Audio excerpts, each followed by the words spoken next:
night, prime time, New Year's Eve. As much as I'm excited for Ohio State to right the wrongs of this season, this is going to be ridiculously tough.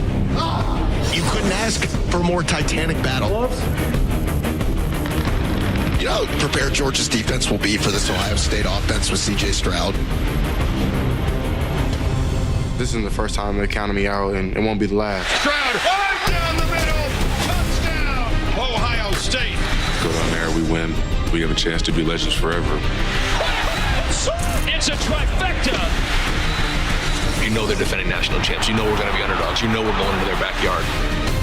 Good. At the University of Georgia, we ain't being hunted. We hunt. Georgia is now the program against who everyone else tries to measure themselves. I think we'll talk history after we play 2 more football games. There ain't no doubt in my mind this team is ready. Today we're going against the great opponent. We're going to find a way to win this game. Plays are going to be made, so either going to bark or you're going to bite. Talking is over. It's time to go play. College football playoff semifinal Saturday shifts to Atlanta, the epicenter of college football. And the Chick-fil-A Peach Bowl hosts the semifinal for the 3rd time. It's a heavyweight collision. The top seed Georgia Bulldogs earn the right to play close to home. The Ohio State Buckeyes, off a 3-touchdown home loss to Michigan, get into this bracket via the back door when USC stumbled at the final hurdle. That's a big subplot tonight. This is the Ram Trucks kickoff, and TCU awaits the winner in Los Angeles a week from Monday. Chris Fowler, Kirk Herbstreit. This is something rare and special here. This is the second time these two teams have met, and already a shocker in semifinal 1. Unbelievable. You know, everybody came into this with a long layoff expecting Michigan to be too physical for TCU. Horned Frogs clearly not listening to that. They came out early. Michigan fights back. At the end of the day, the Horned Frogs advance. And Sonny Dykes in his first year advances to the national championship. Congrats to the Horned Frogs. A roster with no playoff experience, no postseason experience at all until this game today. Georgia comes in as the favorite over Ohio State. They're the benchmark program. They've been the heavyweight the last couple of seasons, rocking and socking number 1 Tennessee at home this year. They knocked out Michigan early at this stage a year ago, and finally knocked out Alabama, snapping a 7-game skid against their nemesis to win the championship in Indy. They walk in here with the belt and the SEC belt, which they won here a month ago. It's incredible to think what this team lost a year ago, winning the championship. 5 first-rounders off their defense. Seems like the entire defense, just a handful of guys back. But they have reloaded on that side of the ball. But let's be honest, this team is really known for the quarterback over these last couple of years, and that's Stetson Bennett. His leadership. Keep in mind, this guy's a former walk-on that had to fight his way to earn the respect of the coaches and his own fan base until he won it all last year. He's been better this year with his decision-making. He's an outstanding leader. Ohio State knows tonight they got to match the physicality at the line of scrimmage, and they've got to do a good job of containing not just his arm, but his ability to make plays with his feet. Spectacular big game quarterback, MVP of those 2 playoff wins a year ago. C.J. Stroud comes in here. He's becoming a more vocal leader, and that's been needed since that punishing home loss to Michigan. They thought they were out, and they've got second life, and that's been C.J.'s rallying cry to his teammates. Yeah, and whether it's good enough or not, we'll see. But Ohio State's an angry football team. They're used to hearing all the compliments when they play games.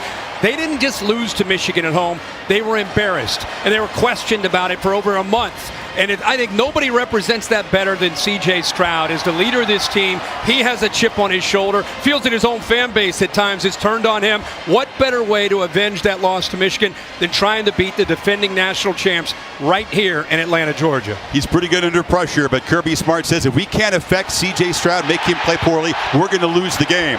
Can Ryan Day and the Buckeyes engineer upset tonight in the Bulldogs' backyard? Out of respect, brother. Out of respect, man.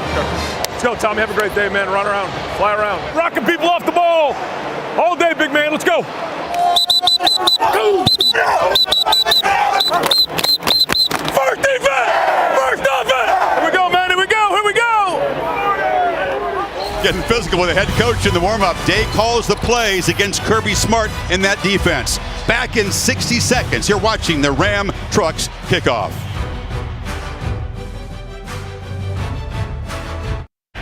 And welcome back inside Mercedes-Benz Stadium and the Ram Trucks kickoff. Georgia Bulldogs' third visit to this ballpark, which is 71 miles away from Sanford Stadium. They blew out Oregon in the opener and LSU a month ago to win the SEC championship. And it'll feel pretty much like a Georgia home game tonight. Ohio State has never played in this building, and 71 players on this roster have never taken the field as underdogs. It's a new experience. They feel like it's Ohio against the world, Kirk, and that's been a successful formula in the past. In the past, when they feel disrespected, like I said in the open, they tend to show up out to prove everybody wrong, a very united front, kind of an us against the world mentality, and they certainly have showed up that way tonight. And again, is it good enough? We'll find out in the next 60 minutes of football. Ohio State has the one win for the Big Ten head-to-head against the SEC in the playoff. That was the upset of #1 Alabama back in New Orleans that springboarded them to the national championship. SEC in the playoff is 12-3 against other conferences. Here is Jalen Carter, the force in the inside of that Georgia defense. We'll say this about the energy. The captain's getting ready to come out in this building. Georgia, remember the Michigan game last year in the semifinal? They jump on the opponents typically. They try to bully the opponent.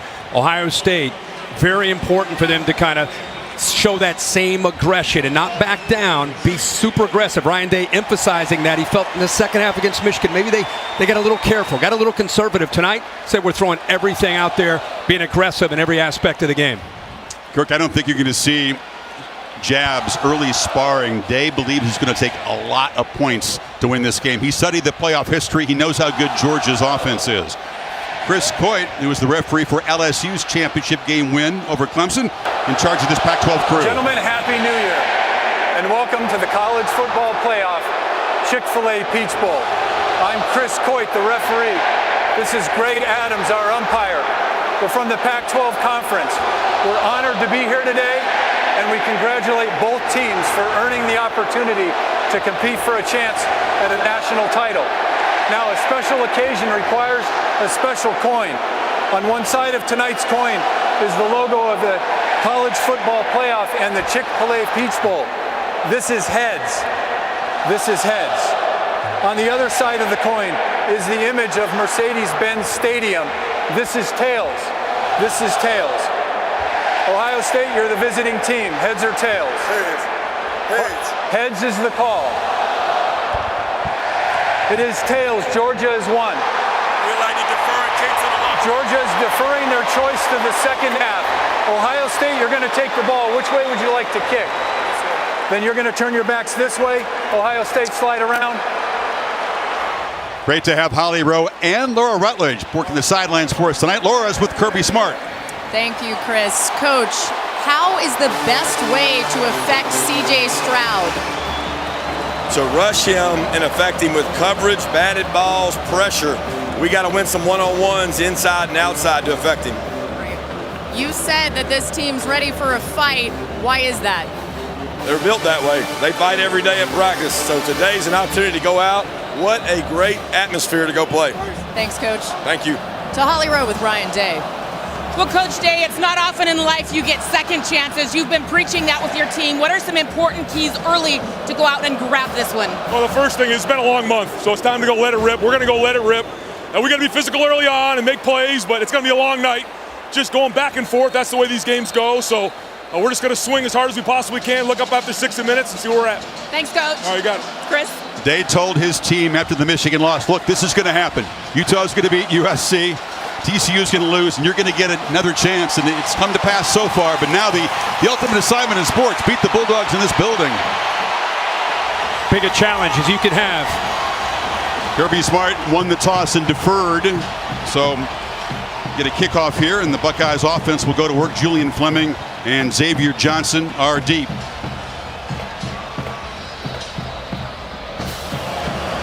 Jack Lesney, ultra reliable kicker to boot it away for the Bulldogs. Kirby's right. This is a great atmosphere.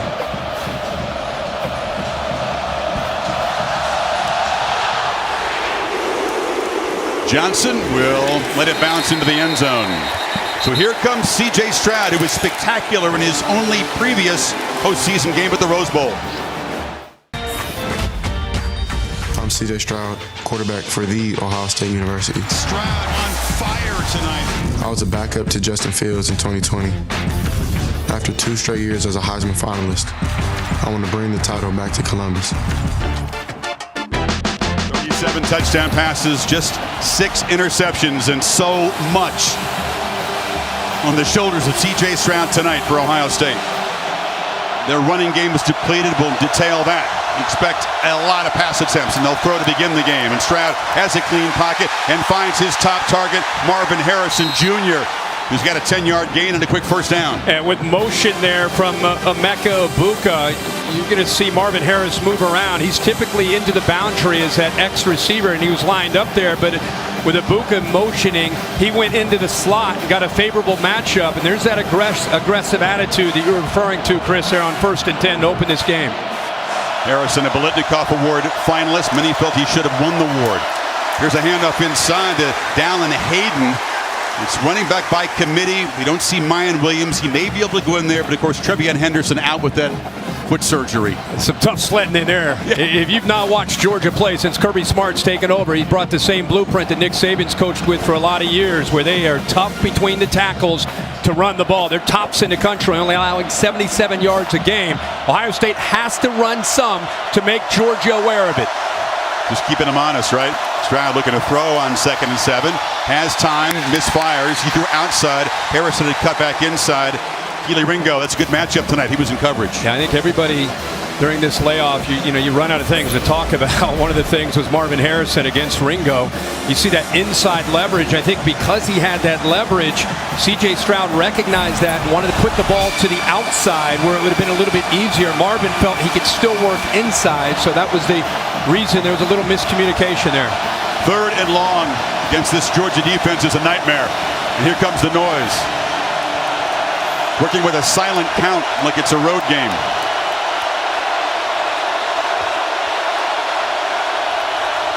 Georgia rushes forward, but they get home, and a quick sack. Coming on the blitz, Smile Munden.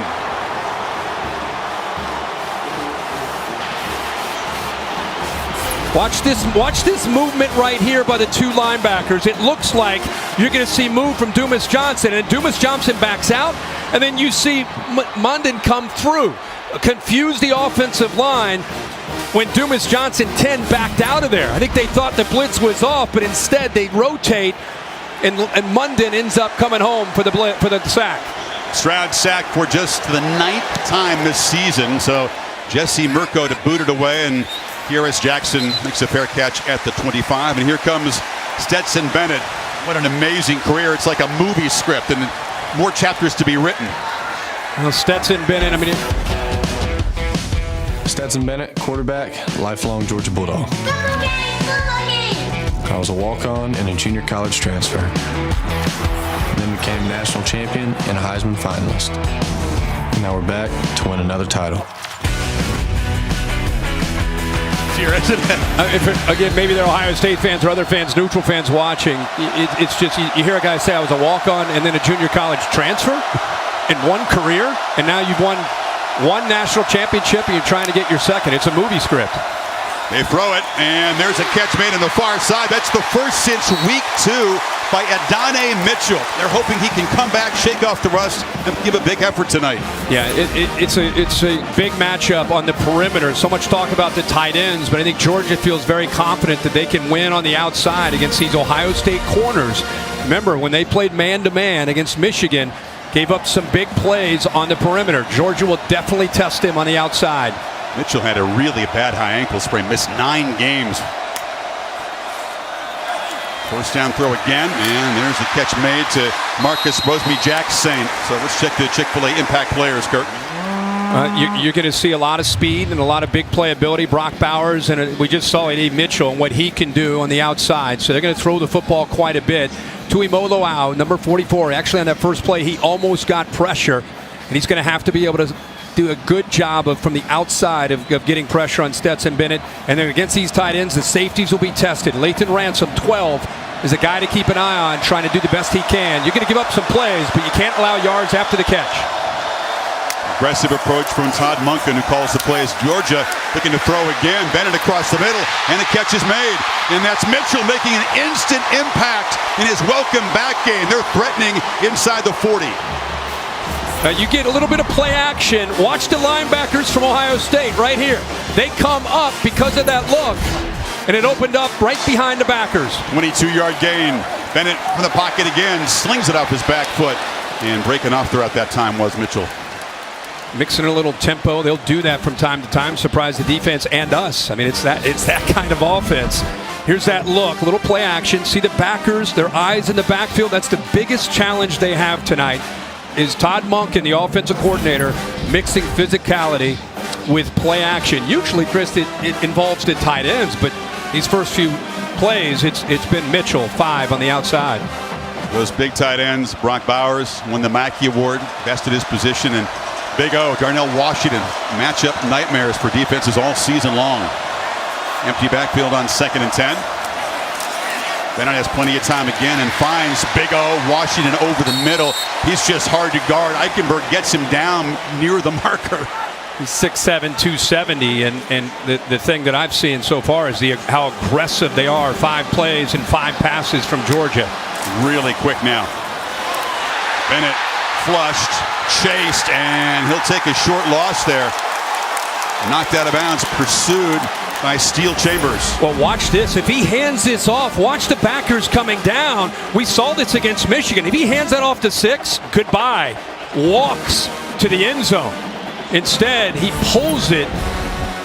Unfortunate for Georgia, very fortunate for Ohio State. And here comes the field goal attempt. So that's a big stop on 3rd down, a potential 4-point swing. Podlesny out to attempt a long field goal of 47 yards. Very solid, 23 of 26 on the season.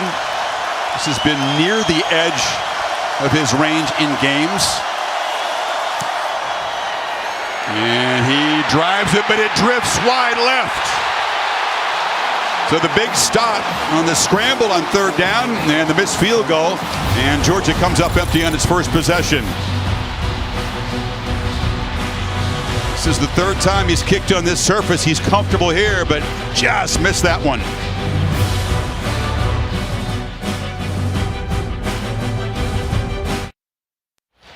Intriguing matchup when Ohio State has the football. They were number 2 in scoring offense, almost 45 a game. Georgia's 2nd, allowing fewer than 13 points. And when they stepped in against offenses that were high-powered and hyped like Tennessee, they smothered them early. They passed every test in a big game. Missouri, the only team to really play them close. Yeah, and you wonder if that was a little bit of an outlier show up on the road, not quite focused. Missouri deserves some credit there, but that Georgia team came back to win it. Think about Ohio State, all these points. That's without mainly Trevion Henderson, Jackson Smith, and Jigba. Both those guys were Heisman candidates in August.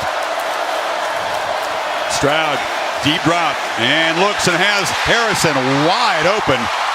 Kamari Lassiter just lost him in coverage. They're in Georgia territory. He goes against Kamari Lassiter. Watch him turn him right here. Watch this route by Marvin Harrison. Sells it to the inside there, puts his foot in the ground and separates. Lassiter gets turned around. Again, that's it. Without Jackson Smith and Jigba, number 18 is who they're going to be dialing up. Often they're going to move him all over the place to try to create matchups because many feel he's the most gifted receiver in college football this year. 24-yard gain, 74th catch of the season. Xavier Johnson, a receiver, lines up in the backfield. They fake it to him, and Stroud moves the pocket and flips it across the middle, and it's complete. It's Emeka Egbuka who will try to work the middle of that Georgia defense tonight. Yeah, Georgia trying to, maybe you heard Kirby say, hey, we're going to try to do the best job we can of affecting C.J. Stroud. What they're doing is they're blitzing. Nice movement by C.J. Stroud in the pocket. Just subtle movement in the pocket. Good awareness, but his vision downfield to be able to make that throw. That was smart sphere. Clean pocket, clean throwing lanes for C.J. Stroud. 2nd play in a row, they go after Kamari Lassiter, that time with Egbuka. Dallin Hayden off the left side. Kirk pointed out how tough it is. You get 3 on 1st down Azir Stackhouse made the stop. And the reason is a lot of it is technique. A lot of it is the way they recruit. They recruit big bodies on that defensive line. Very tough to just move them. And what they do is they eat up those double teams. It's hard for the offensive linemen to climb up to the linebackers. So they're occupied up front, and then it frees the backers in the run game to get downhill to usually stop the run game. Stackhouse and Carter, what a tandem inside. Stackhouse, second team all SEC. Carter rated perhaps the top overall pick on the draft board.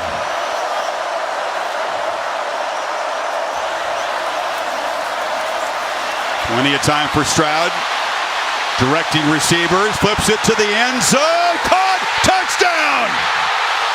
Marvin Harrison Jr. making a huge impact, and the Buckeyes draw first blood, 31 yards.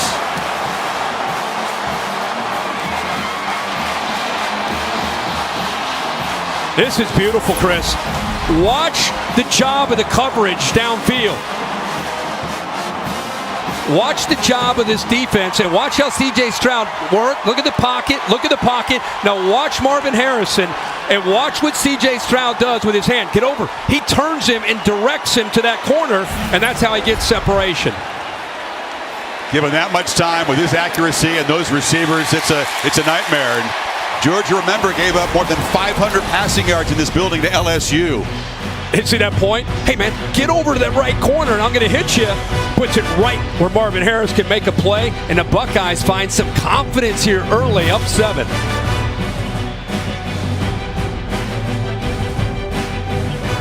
The college football semifinal at the Chick-fil-A Peach Bowl is brought to you by Chick-fil-A. It's the little things that make game day worth celebrating. AT&T 5G. Too much college football is never too much. And Allstate, reminding you that football season is mayhem. Buckeye fans loud but outnumbered here tonight. Aerial coverage brought to you by Goodyear, celebrating the challenge of road games everywhere. Are you ready for the road? Goodyear, more driven. Final day of 2022. Glad that you're with us here. Early fireworks for the underdog visitors from Ohio State. Stroud to Harrison as he beat Malachi Starks, the true freshman in coverage, beautifully directed by CJ, as you pointed out. Yeah, this whole month my thought was, when this matchup came out, you thought, boy, for Ohio State, the fact they got in, whoever they play, it ends up being Georgia, they need to start fast because of that Michigan game. They need to be able to put that behind them, reestablish their confidence, get settled in, and get ready to play football. We'll see how that goes, but that was a big turn of events, the missed field goal, and then the touchdown. Stroud 3 for 3 for 68 on the drive. Jaden Fielding, kickoff specialist, pounds it out of the back of the end zone. The only previous meeting between the Bulldogs and the Buckeyes, you got to go back to the Citrus Bowl. Number 4 at quarterback in those big shoulder pads. You had Robert Smith, but they had Garrison Hurst. They did have Garrison Hurst, Andre Hastings, Eric Zier. We had Robert Smith. Eddie George was on that team. Look away, look away. We drove late. We drove late. That's called a trap color check. You go red or white. Fullback heard white. I called red. He runs into me, fumble. And Eric Zier led him right down for the game-winning touchdown. Great game. Georgia's always so good. Eric does the analysis on the Georgia radio broadcast. So the Dogs got to answer here. They're known for fast starts themselves. They find themselves behind, and Ladd McConkey is dragged down behind the line of scrimmage. That's Zach Harrison invading the backfield. So that's not just making a play. That's seeing that he's coming in motion. Once he comes in motion, he's able to he sees that. Now he knows the threat of that potential handoff there, that little flip. So he gets upfield just in case he gets the football. McConkey is one of the faster, quicker receivers that Georgia has. So not just a good play at getting upfield, but the recognition by the veteran, Zach Harrison. Respected by the draft analysts, all Big Ten defensive end, puts Georgia 7 yards behind the sticks now. Bennett flips it short. McIntosh is an excellent receiver out of the backfield. They use him a lot, but Eichenberg tracks him down after a pretty short gain. Jim Knowles took a lot of criticism after that Michigan game, and a lot of it had to do with just playing a lot of zero and man. And he told us in our meeting yesterday that he thought he would be a little more conservative. Get eyes on the football. Let these guys play and play fast with looking at the quarterback and looking once the ball's out of his hands and rallying. And it's another example of it there on second down. How many times did he say limit explosive plays? Was it a dozen maybe? He said it a bunch. Bennett faces 3rd and 10. Buckeyes show pressure, don't bring it. And the ball looped to the sidelines, and coming back to make a catch beautifully is Dominic Blaylock. Well, anytime you get a matchup with a slot fade with a receiver against a safety, you take it. And the reason, Tanner McAllister never locates the football. He's in decent position, but from word go, Blaylock's able to beat him off the line of scrimmage, and it's tough for those safeties to match up in man-to-man. Pick up 20 on 3rd and 10, and Bennett, like Stroud, sharp at the start, 7 for 8.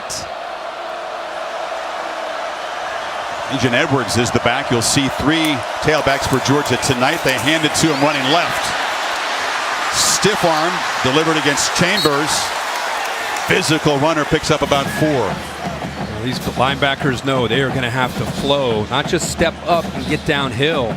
They got to get outside. That time, Tommy Eichenberg, the leader on this defense, he took the edge of that pulling guard away, so it allowed Steel Chambers to be able to run and get to the outside. Made a pretty good play in space there.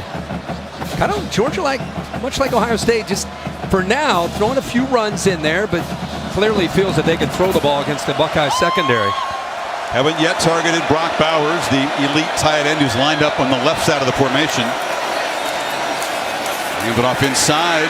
Bouncing off tackles. Edwards roaming free, banging down to the Ohio State 35. They didn't wrap him up. Not easy to do. Jack Sawyer, who's coming around from the backside to your left, to your top, he actually has a chance to wrap him up right there. Lathan Ransom's right there, and to the credit of Edwards, he just keeps that leg drive going, will not be brought down. 200 pounds, but he runs bigger than that. Edwards, McIntosh, and Kendall Milton, all tough to stop. Yeah, and they rotate them, trying to keep them fresh. You mentioned Brock Bowers. Boy, great block that time there. He'll lull you to sleep. Block, and then release on a play-action pass. Milton is in the game. They fake it to him. Bennett rolls out and flips it on the bootleg, and there's the first catch by Bowers, who's really hard to tackle himself. And the Dogs are threatening. Cam Brown gets him to the ground, but they're in the red zone. Just said he'll block you, and just when you think, okay, 19's just setting the edge for this offense, he'll come back and go play action because the linebackers have to respect this run game. That's Georgia football, really. I know you've seen them come out, spread, and throw, but they want to run. They want to affect the eyes of a defense, make them get downhill, and then pull it, boot, and throw to those tight ends. We talked about when it's strength versus strength. That's not the case here. Georgia's not a great offense in the red zone in terms of touchdown percentage. They're below average, but Ohio State's defense, Kirk, has struggled in the red zone too. Bennett. He'll be dropped. Had time. Initially, Steel Chambers got him, and then JT Tuiamoloau, the big play linebacker. Jim Knowles said he would bring pressure. He's going to get aggressive from time to time. Look at the 2 backers coming. See the up at the top, Tuiamoloau doesn't give up on that effort right there. Steel Chambers, one of the blitzing linebackers, along with Eichenberg. They force him to step up, and Tuiamoloau able to get home. First sack of Bennett since October 15th. Wasn't sacked in the last 6 games. By the way, good coverage allowed that sack to happen there. Vanderbilt got him a couple times in that route. Ball quickly out. McIntosh knifing to the end zone. Touchdown, Georgia. Just like that, the Bulldogs bounce back.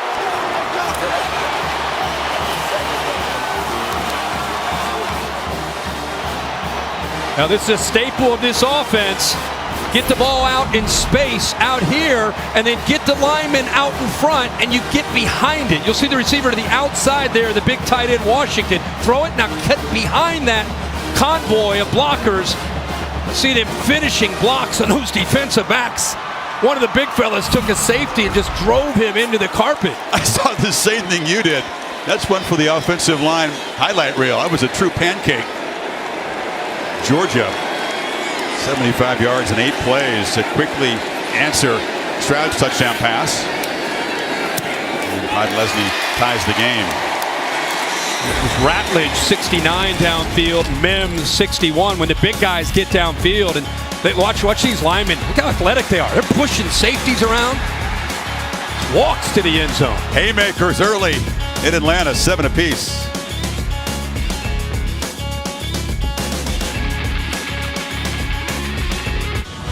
Week from Monday, tonight's winner here will head to SoFi Stadium in Los Angeles for the national championship game against the TCU Horned Frog. Kirk, who were 200-1 preseason to win the championship.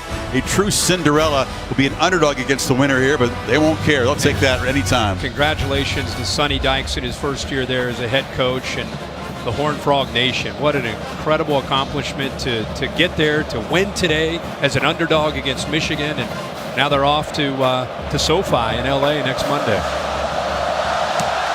That scoring drive, Georgia lost 7 yards on the first play, and then Bennett just went to work. 5 for 5 on the drive, including the touchdown to McIntosh, showing that trademark moxie.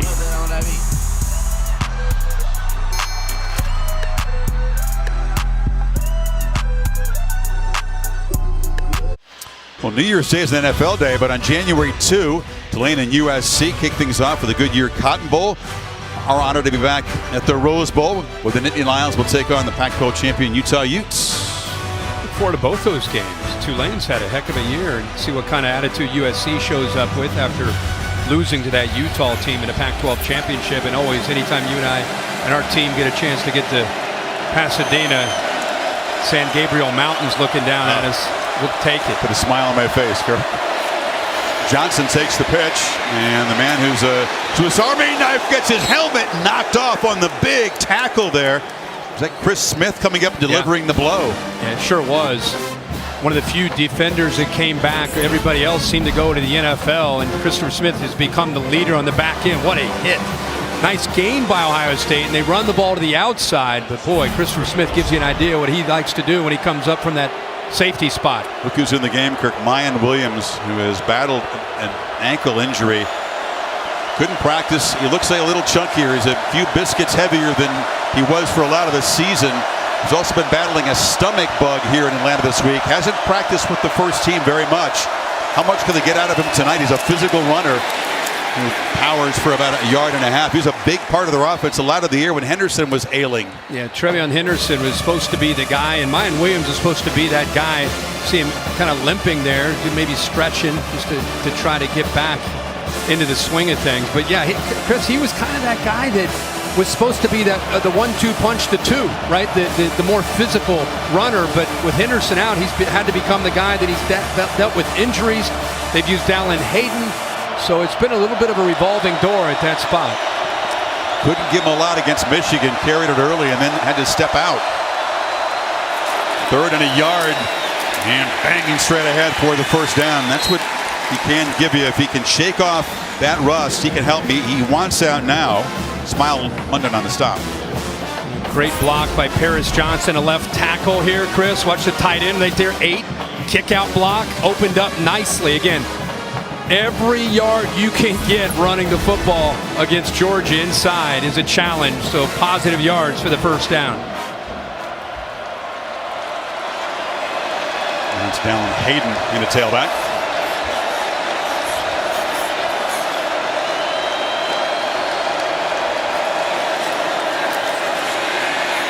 Stroud checks it to Abuka. Goes up and makes the high catch. And able to motor for a few yards before Ringo drove him out. They're trying to drop out. It looks like he doesn't like those socks, whatever they put on him to try to help him out. He's asking for those to come off. But that time, great protection again. It's a big story here. Is can Georgia get pressure on C.J. Stroud? Stroud on the move, flips it out. Stover, the tight end, hurdles a man.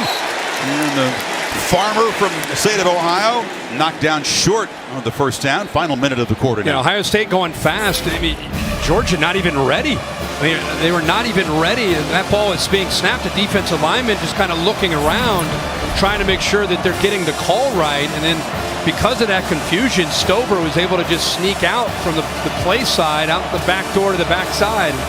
Gives them a chance here now on 3rd and short. Yeah, 3rd and the long yard hasn't been automatic for this offense. Often it's a passing down. Stroud does throw for it. Abuka's got it, and he gets to the Georgia 40-yard line. I think he had a free play. Georgia jumped in the neutral zone before the snap. Did. Offside, defense number 78. The penalties decline. The result of the play is a first down. Georgia brings pressure. Good job of picking up that pressure. But look at the route here by Ibuka. That ball's a little high. Bang! Look at those hands. You know, Marvin Harrison gets so much attention, but you better be careful of doubling him and leaving two alone, because he can win those one-on-one matchups, especially with that outside leverage there by Tyke Smith. 500-yard games for Ibuka. He's an excellent complimentary wide receiver. Buckeyes on the move as we wrap up the first quarter here. 7 apiece. The Chick-fil-A Peach Bowl on ESPN.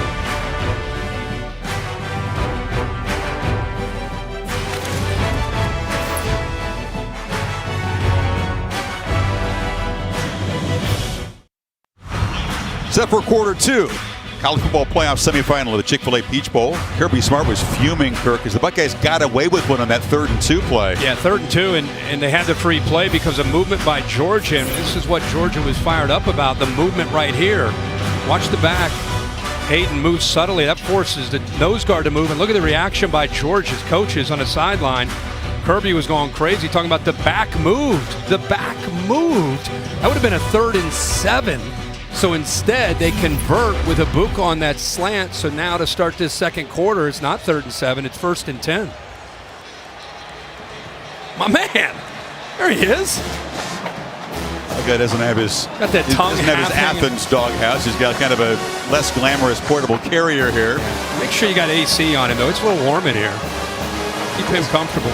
Get warm in this building. We'll see if that's a factor. Got a fan on him there on the left. That's good. Well, the players don't have fans, and stamina could be a factor in the second half. It often is in this building. Not impressed by anything he's seen so far. He's seen a lot. Stroud on the move. Bootlegs back. And once again, finds Harrison. And Marvin Harrison Jr. tracked down from behind. They knocked the ball loose. Could Georgia collect it? No. It bounced out of bounds. It was knocked out of his hands by Keely Ringo, but they couldn't collect it, and the Buckeyes move it inside the 15. Ryan Day, a good time to move the pocket, move that launch point. Again, this secondary struggling. They keep going after Lassiter, struggling against 18. He's trying to make a play, and gives Starks a lot of credit with his effort. Also from behind, Ringo knocks it loose there. Ball's in play. Georgia has a chance, but the ball goes out of bounds. The Buckeyes continue to make plays in this pass game. Demas Johnson tried to bat the ball back into play, but it was crowded over there. Couldn't quite do it. All their momentum heading right to the sideline. It was tough to stay in bounds. It's another fortunate break for Ohio State. First down from the 16. Delayed handoff and trying to bounce it is Hayden. He does make something of nothing and picks up about 4 before Munden got him down. True freshman out of Memphis, Tennessee, went to Christian Brothers High School. Came in ready to play and ready to be involved. I don't know if he thought he'd be this involved. He had a big game against Maryland, but with the injury to Trevion Henderson, he brings much more sudden and quickness to that backfield. You really saved him against Maryland. Sure did. 100-yard game, a couple of touchdowns. Yeah. One of those crucial red zone trips that they have spent a lot of time preparing for in the last month. Still 8 on the play clock. And it's a design run. They don't do it often. Bulldogs were ready for it. Chaz Chambliss colliding with Stroud behind the line of scrimmage. Now that's discipline right there by Chambliss, who has stepped in for Nolan Smith. Watch him right here. The scouting report did not say CJ Stroud's going to run the zone read. Be ready for him. You never know down in the red zone. He doesn't do it. It's not something they show a lot, but the discipline there to be there just in case. Well done. Chambliss with a shake of the head said, that's not working tonight. So one of those 4-point plays. Is it going to be a touchdown or a field goal attempt? They need 6 on third. Williams back in the game.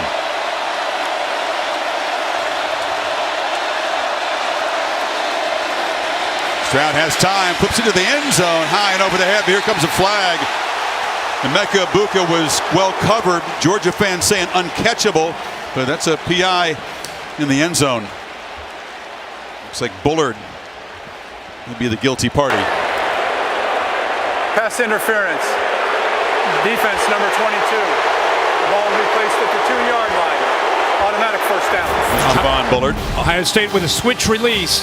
See the tight end work to the middle. They're trying to create some confusion on the back end. Bullard actually picks it up, but grabs him, and that's why you see the pass interference call.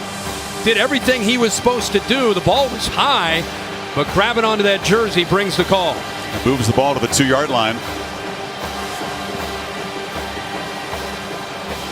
Stroud is dialed in tonight. One of those performances, it's early, long way to go, but he was this way in the Rose Bowl against Utah, picked him apart. Here comes big Jalen Carter in. Late substitutions for the Dogs defense. Williams and Rossi in the backfield. Stroud with the pylon. Harrison diving attempt, couldn't come up with it in front of Ringo. Second down. Yeah, those late substitutions. I think Jalen Carter wanted to be on the field. This is first and goal. He's trying to get out on the field. This is a play Ohio State ran a lot to Chris Olave the last few years, and now they're trying to get it to Harrison. There's the AT&T 5G pylon cam that gets destroyed. Hopefully it's okay. I think Marvin believes he should have caught that one in his hand, stretched out. Tough catch. Tough catch. But an aggressive call on first and goal after the pass interference. Snaps the streak of 7 straight completions for Stroud. It's Rossi, the fullback, and a pair of tight ends in the game. And they will take a timeout to think about this crucial second and goal play. He doesn't think field goals are going to win it, so important moments when you come back.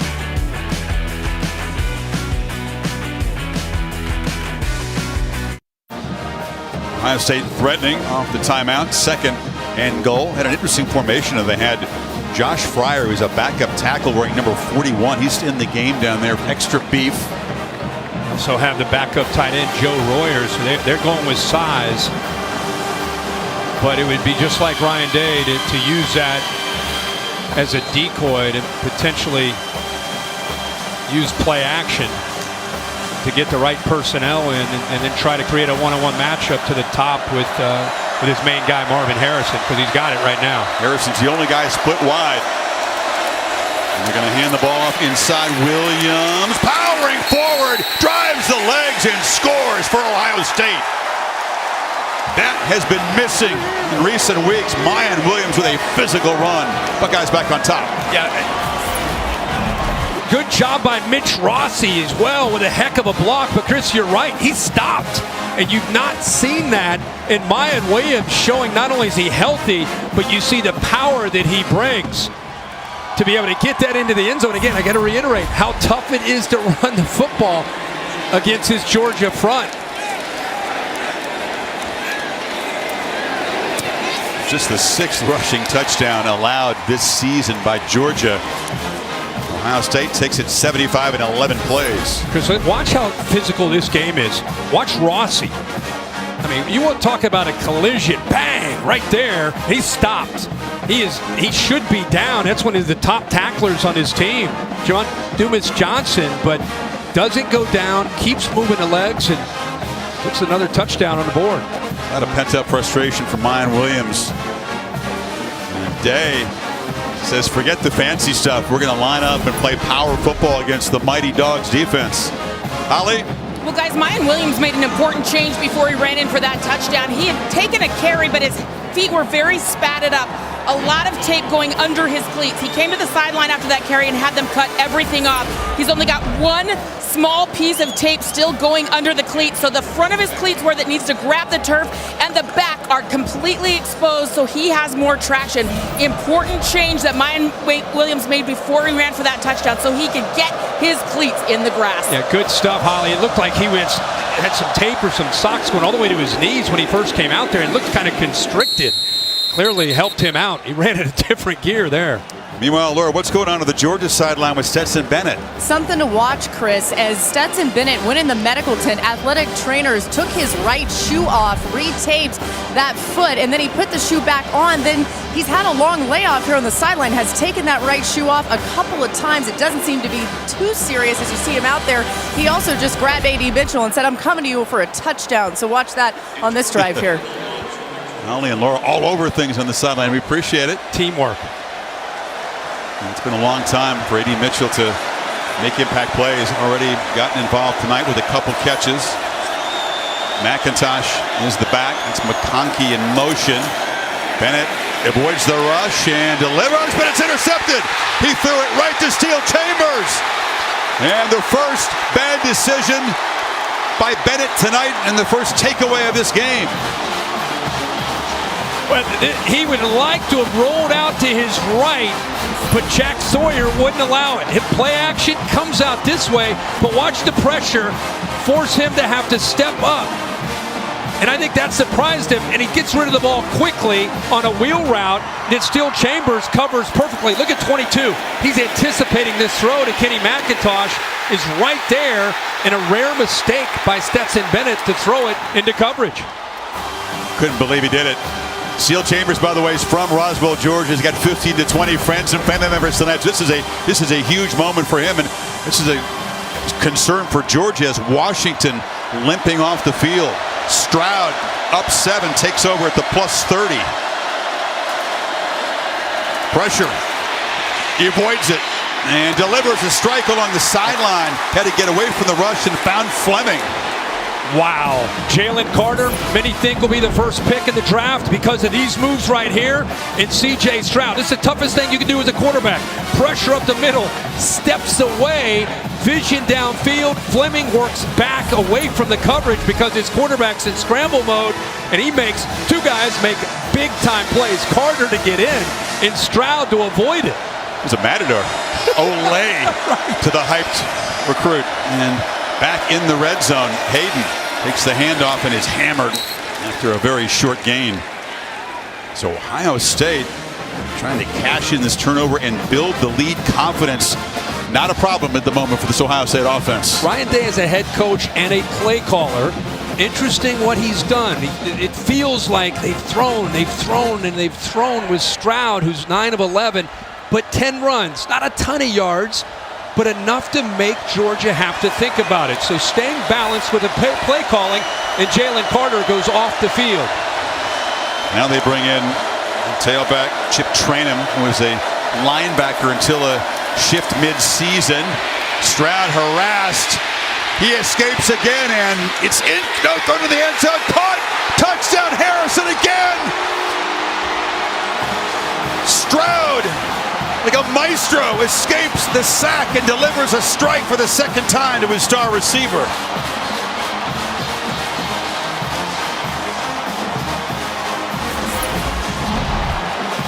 Once again on a scramble, he looks for his guy.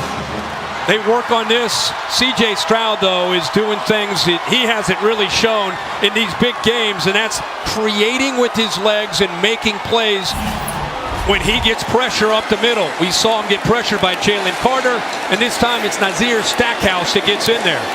15 pounds of muscle added in the offseason to be stronger outside the pocket, right? More stable on the move. Absolutely. We just saw this before. This time the offensive line beaten. Look at that. He's sacked. Steps up. Now he's got to get to the outside, and great job by Marvin Harrison scrambling away with him to get away from Ringo for that touchdown. Georgia's down 14.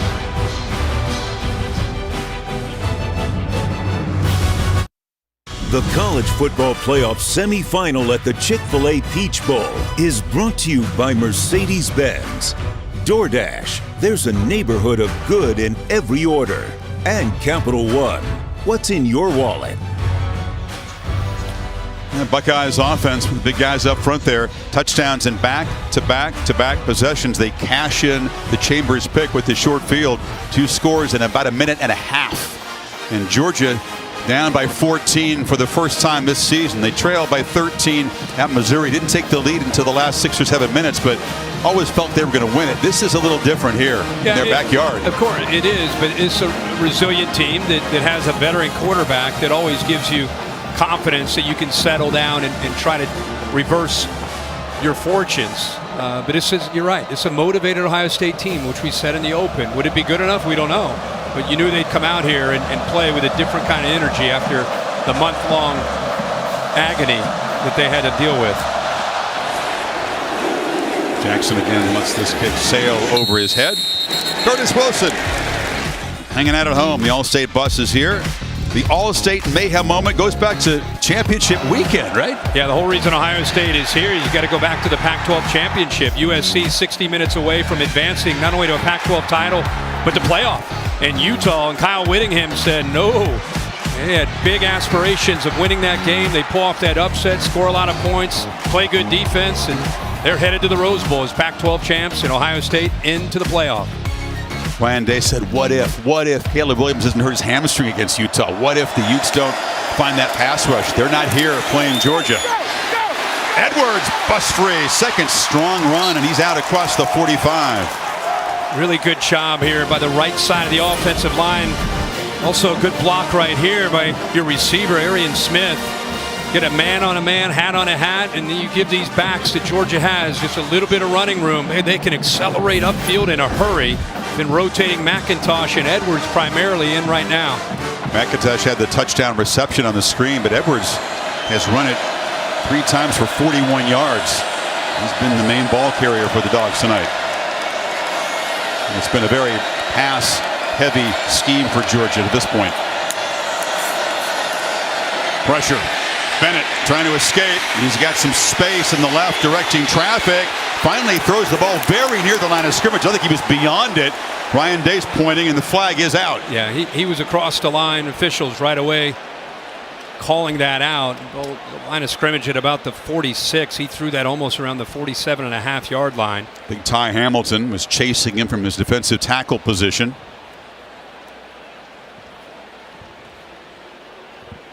Not many flags so far. It's just the second. Illegal forward pass made beyond the line of scrimmage. Offense number 13. 5-yard penalty from the spot of the foul. Lost it down. It's second down. Yeah, the black line is the line of scrimmage, and he's got to be all the way across it with his whole body for it to be a penalty, and he was that time. Yeah. And the big thing is their loss of down. So you're looking at Cade Stoverkirk, Ohio State's fine tight end, headed to the locker room to get checked out. That's a concern. And we saw Darnell Washington go off. There he is, big tight end. Now he's going in and flipping heavily. Now Stover. I mean, Joe Royer, sophomore out of Cincinnati Elder, will probably get some more reps and have to step up. He has not been much of a pass catcher this year. It's been Stover as the weapon. Kendall Milton is the back. And it's going to launch downfield on the run. Caught! Arian Smith, the speedster, makes the catch down to the Buckeyes 10. Great deep ball by Bennett. Well, when you have a receiver like this that can get to the middle of the field, these linebackers with 2 deep safeties, he's got to run with that. He anticipates and he tries to get a head start. But you're talking about a track athlete, great speed from Arian Smith, who easily is able to outrun the middle backer. Only his 4th catch. He had a deep shot against Tennessee early in the game. Fastest guy on the roster. And Georgia very quickly trying to strike back. Split your safeties. You're vulnerable down the middle. Backers got to carry that. Milton makes a cut and bangs down near the goal line. Touchdown. He got in. How about that answer by Georgia?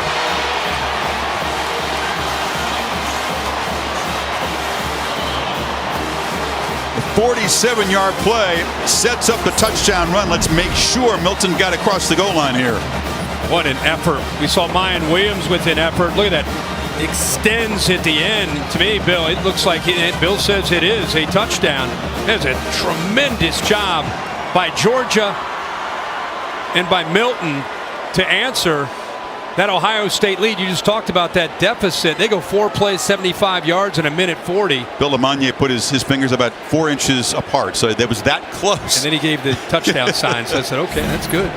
That is a serious championship-type response from the team that, as of now, wears the belt in college football and in the SEC.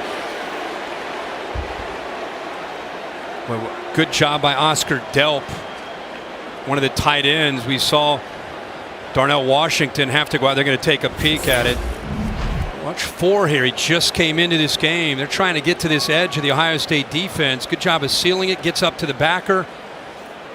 Give all that space to the outside. Good speed by Milton, who has power as well, and he's able to get in there. Delp's about 50 pounds lighter than Washington. Doesn't quite strike fear into defenders as a blocker the way the Big O does, but he did his job well there. Here's the AT&T 5G pylon cam. What's the elbow and the football? Those are the two things in play here. Elbow down, but ball looks like it's across the plane, Bill. Bill, let's get you in here. What do you think? I got a touchdown on this. I mean, this is a tough call made by the officials and a great replay situation. This is what replay's for. That's right. We have a touchdown. Terry Layden, the replay official here for the Pac-12. They work with the CFB Command Central in Pittsburgh to offer support at times. After review, the ruling on the field stands as called. Touchdown. So Kendall Milton totes the rock for his 7th rushing touchdown this season. And Ryan Day felt it was going to be a high-scoring game. He felt it was going to take a lot of points to win this game, and it's unfolding the way he kind of thought. High-scoring game and a back-and-forth kind of game. Just when you think you've got the momentum, there's a response and an answer. This Georgia team has the heart of a champion. One of the greatest things you can say about Kirby Smith and his team, no matter who they play 60 minutes. They never take their foot off the gas, and they responded the way you'd expect them to there. One thing about these CFB games, they're long. A lot of stuff happens. Look at the first semifinal game. We've seen it over the years, back and forth. You got to play the full 60 and sometimes then some. We got a ball game here, man. It's fun. We got a ball game. 7-point game. Semifinal. Ball game. A lot of emotions for Ryan Day in the last month. He's been fiery tonight. He has. You know, it's not very often you see Ryan Day with these kind of emotions, but the loss to Michigan, the scrutiny around the program and people questioning him, I think he's held back his emotion into this game. His quarterback is dialed in, making plays so far tonight, and look at this, his last touchdown. That's his reaction. I mean, I cannot remember I've ever seen anything like that. And I think it tells you about that pressure you're talking about. Meanwhile, on the other sideline, Kirby Smart's got to find a way, along with his defensive coordinator Glenn Schumann, to affect C.J. Stroud. That was job one, and they have not done a good job so far. You know they're going to try to do everything they can to affect Ryan Day, and I think, Chris, the big thing is you got a quarterback that's hot and a play caller that's feeling it, right? I mean, the balance that he is playing with, and Ohio State, I think, has done a good job of mixing up run with pass, trying to slow down and neutralize that defensive line. Jalen Carter a lot of times out of the game because he's fatigued. What you do, you got to obviously contain Stroud and not let him get out of the pocket and keep blitzing those backers. And you go in saying, don't let Marvin Harrison Jr. beat us. Well, he's got 5 catches in the first half. He's been eating up Kamari Lassiter in coverage in particular. And they're moving him around and creating those matchups. And the end around of Buka bangs into heavy traffic and spins for 4. Harrison already, Kirk, over 100 yards and those 2 touchdowns. And he's not that hard to find on the field. He's just been hard to cover and stop. And he's so different as far as his body type from his dad, who's a Hall of Famer. You know, I mean, Marvin Harrison was so good, right? And his son is 6'4", 205 pounds with that long torso and those long arms, but has the twitch of his dad with his legs and feet. Great point. He's about 4 inches taller, about 20 pounds bigger, and a little stronger too. Across the middle, and that one's incomplete. That was intended for Harrison, and Ringo, who says, I'll cover 18, let me have a go. Did a good job there. Well, he's had some chances, and we just talked about Harrison. That ball is out in front of him, and if he is able to catch that football, that's a first down. Stroud playing with such poise tonight, laser focus of finding the matchups, and along with Ryan Day, like I said, those two are feeling it. But Georgia trying to build momentum right here off the touchdown, trying to get off the field in 3rd and 7. Here comes the noise.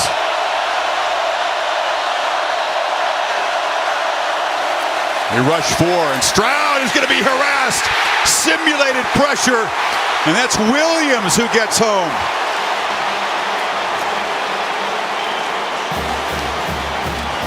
They show the backers, and they drop one and bring the other, but it's up top, 13 against Paris Johnson. It's a true freshman, and Michael Williams at 6'5", 265.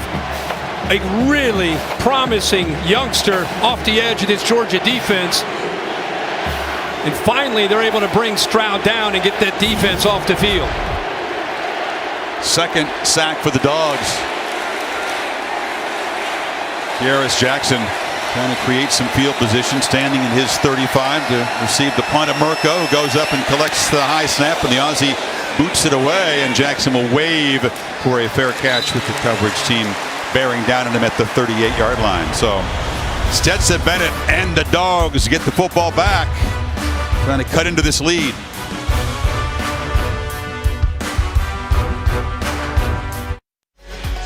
The Aquarium, just a short walk from Mercedes-Benz Stadium. Aerial coverage brought to you, of course, by Goodyear, road tested and game ready. Are you ready for the road? Goodyear, more driven. Virtual road game for Ohio State. The Buckeyes certainly have been ready. They've been quieting the crowd with an offensive display in the first half, but Georgia now has momentum in the football at the 38.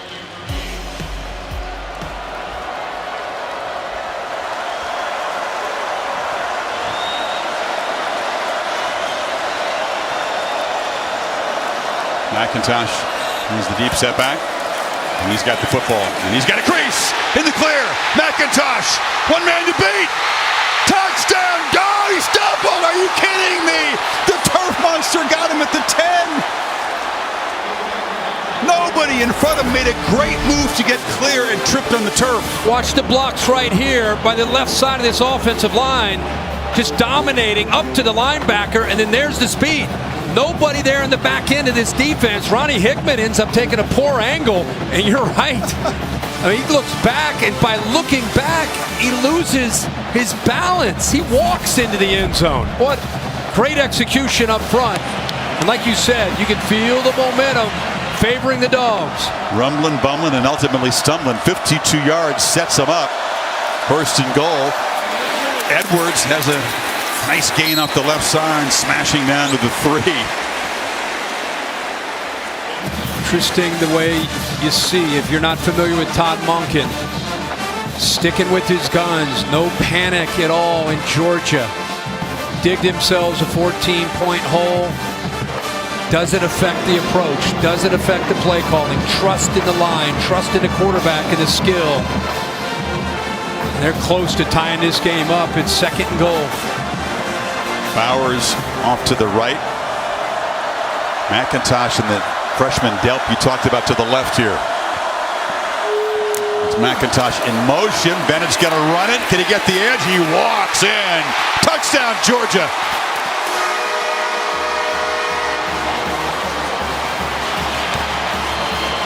We both appreciate Todd Monken, his personality, but also his play design. It's just beautiful. It really is.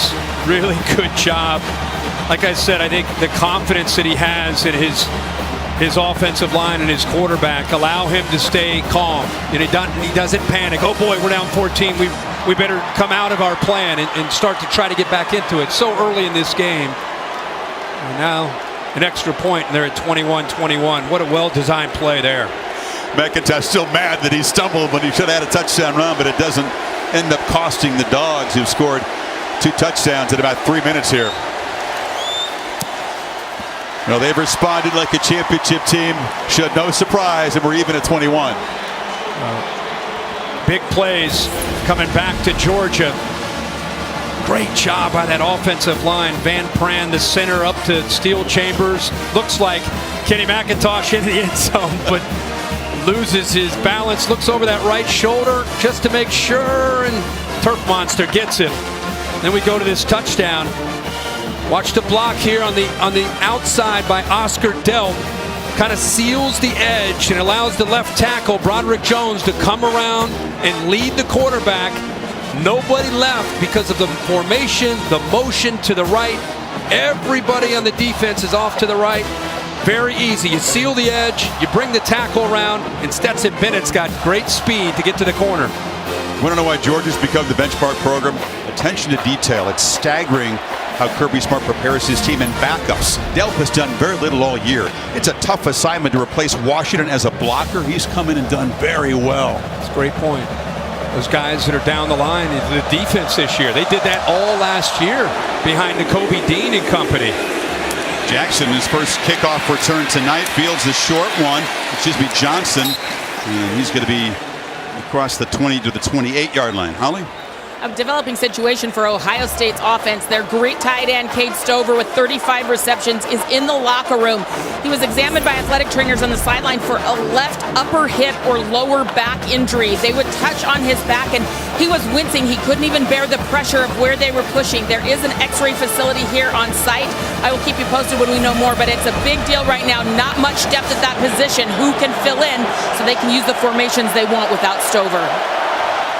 And he's such a valuable piece of the offense as a blocker and a receiver. Both teams dealing without excellent tight ends at the moment.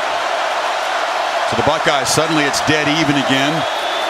Stroud trying to rediscover the rhythm, and catch is made across by Joe Royer, who's filling in for Stover. Yeah, I know a lot about Joe Royer because he's a great high school player in Southwest Ohio. Like I said, Cincinnati Elder, one of the great high school programs in the country, and he was a dynamic player in high school. So it's not as if you're bringing in a backup tight end that doesn't know how to run routes. In fact, he's probably known more for his ability to run routes and come in and learn to be a blocker. Now, Mitch Rossi, 34, on the other hand, he's a plugger. He's looking to try to open holes up. Royer can do it, but that's just his second catch of the season. Stroud on the move, pump fakes, and delivers a low throw, incomplete to Nabuka. So it's 3rd and 1. Kind of an inverted wishbone there, like a diamond formation from the gun. Did not fool Georgia at all. This isn't easy. You get the 3rd and 1. This is a tough play call against Georgia. Tough play call, tough yard to make. It is. Loud again. Hayden is the back. Jalen Carter right here in the middle. And they test the middle. I don't know. Hayden slammed in there. They're going to spot him short. I believe it's going to be 4th down and inches here. Does Ryan Day dare gamble here in his own end? Well, this could be really close. He says 4th down. C.J. Stroud saying 1st down. The referee says nope. Fist up, 4th down. Like you, a few inches away. Offense on the field. He said he's going to be aggressive. I don't know how many times he told us, I'm going to be aggressive. We're going to throw it up. We're going to do what we got to do. Boy, you go for this. This is super aggressive in your own 35. Will they run a play or try to get him offside? A lot of time on the clock. Ryan Day's walking right to the line of scrimmage. It's like he's going to call a timeout. Georgia was too disciplined to jump. And we'll see after this timeout if he's in a gambling mood here. 4:28 before halftime in his own end. You see Nolan Smith there, number 4 with the specs on. He's their best pass rusher, and they lost him for the season, a pec injury in the Florida game. He's become an assistant coach, always a great leader, but awesome to see the job he's done since being out for the year. It really is, and he loves his school, and he wants them to win. He wants to contribute. Look at him talking to guys. He's the Nakobe Dean of this defense. It was such a big loss to take him out of this lineup, not just because of the sacks, but look at the personality that he brings. He works with the defense. He's coaching all the positions. He was over there with the kickers in practices. Are you trying to coach the kickers too? No, he said, well, no part of that. We do not want to coach the kickers. But it just, you love the attitude. And that's part of this program too. A valuable guy who just can't contribute as a player, but still finds ways. Offense still out there. Now, does he go shotgun or does he get under center with a back behind him and just push him for the 1st down? Big Jalen Carter right across from center, Luke Whippler. Well, you don't want to run at 88, right? He's right here. Rossi in motion. Stroud's going to try to make it around the edge. A flag is down. I don't know if they were set there.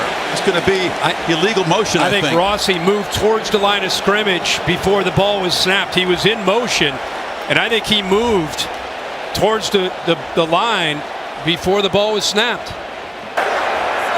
Illegal motion, offense, 5-yard penalty. Replay 4th down. Well, we got a chance to see that Day was putting his money where his mouth is. He was going to gamble, and they were going to make it if not for the penalty easily. Oh, what a call. I mean, they seal the edge. There he is, and you see how he gets going forward? Bill, it looked like he jumped the gun. That's a correct call. He's moving forward prior to the snap. At the snap, that's illegal motion. What a play call, by the way. Everybody's thinking, is he going to try to go up the middle? He gets to the edge and easily has it. Now those small things, a little bit of a mistake. And now Mirko's punt taken by Jackson on his knees. So instead of the conversion in his own territory on 4th and 1 and a drive to potentially reclaim the lead, now Georgia's got the football. 4:12 to go. You can see a Bulldog on that punt return team who's down. Looks like Chambliss. He'd use a lot of starters and key players on special teams. What a first half here. I mean, back and forth, momentum shifts between these two heavyweights. Unbelievable. I mean, you knew coming into this game the potential of both these teams. Ohio State came out. Boy, their offense was clicking, doing everything you'd expect them to do if C.J. Stroud had time. But it was really his creativity, right? But Georgia shows you why they're the defending champs. Back-to-back drives, they put points on the board, and now look at these last 4 minutes and 12 seconds to go. With Georgia's momentum, they're thinking putting points on the board. They do get the ball to start the second half as well, so they're looking to get a 2-for-1 here. So Marvin Harrison, the superstar for Ohio State, he's been featured. Bennett has been spreading the ball around to lots of different receivers and running backs, shaking off the mistake that he made, the interception.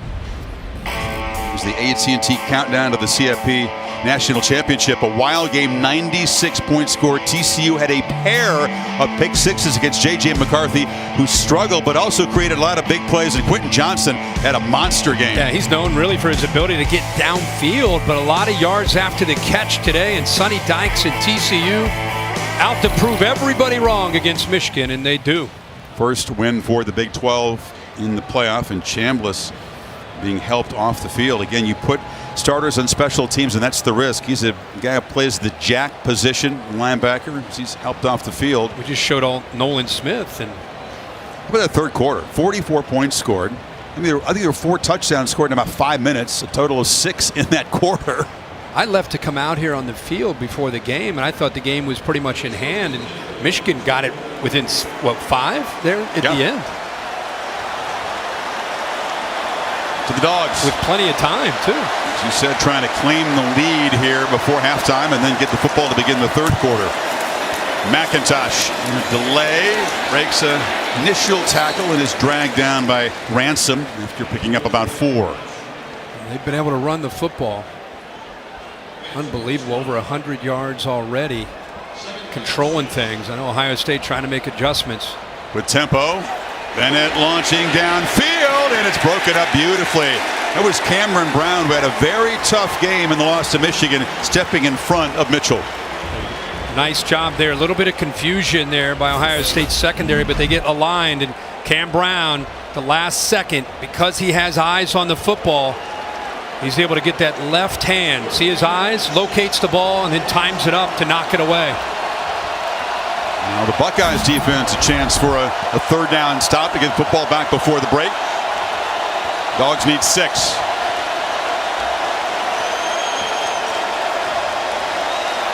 Just the third down play for Georgia tonight so far. Play clock at 3. Bennett has time. Delivers over the middle. Strike. First down. Supposed to be Jack Saint. Rolling down inside the 35. Found some space in that zone, and Bennett delivered a dart. Yeah, they bring Hickman down here. Look how tight this window is to be able to throw this into the middle. Buckeyes expecting a crosser. They're there, but a good job of making the throw. And rose to me, Jack Saint coming back downhill to the football helps convert there. A 28-yard gain on that 3rd and 6. Tight window and a great throw by Stetson Bennett. Only 3 incompletions. One of them, of course, was the interception, but 11 for 14 for Stetson in this first half. It's Mitchell in motion. They hand it off inside to Milton. Milton banging down inside the 20 before Chambers stopped him. The defensive line overran the play. Looked like Tyleek Williams, 91. Watch him kind of run himself out of the play. Great recognition by the left tackle, Broderick Jones, to look to his left to kind of get a kick-out block. And a slight hesitation by Milton just when he got the ball. Good patience to find that crease. Todd Monken, as he often does, passing to set up the run, but now that ground game is churning. 124 yards for Georgia. Ohio State's run for 10 in this first half. Milton again. It's on heavy traffic. Short gain. Cage and Chambers stopped him again. One of the few times we see Ohio State's defense line getting off of blocks, and it was Jerron Page. And Georgia can run the football, and look at all these yards before contact. You allowed them to get downhill, and you make those linebackers and safeties have to get caught up in that run game. You're playing right into the hands of any offense, but especially Todd Monken and what he likes to do with Stetson Bennett, the play action game. Bowers motions in on 2nd and 10. Bennett flips it down and is incomplete. Edwards got a hand on it but couldn't collect it. He's not as natural a pass catcher as McIntosh is. And I think good coverage there by Ohio State. Jim Knowles, whose defense the last time against Michigan, those last 2 big long runs, they were playing really tight to the line of scrimmage. Tonight, playing a little softer, willing to give up some yards and then trying to squeeze things down in the red zone like this.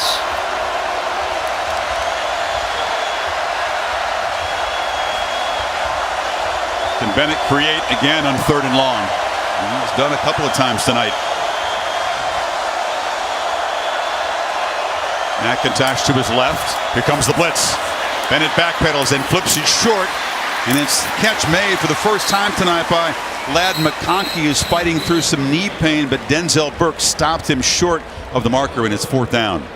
Well, I really thought they would try to get the ball downfield to Brock Bowers right here, but a really good job of staying in coverage there with Lathan Ransom downfield. Now it's Kirby Smart's turn to go for it on 4th down. They need a full 4 yards and electing, at least at this point, not to kick a field goal to take the lead. Both coaches thinking we need touchdowns, not field goals. Yeah, let's go back. I thought they'd try to get it here, but pretty good coverage by Ransom, Chris.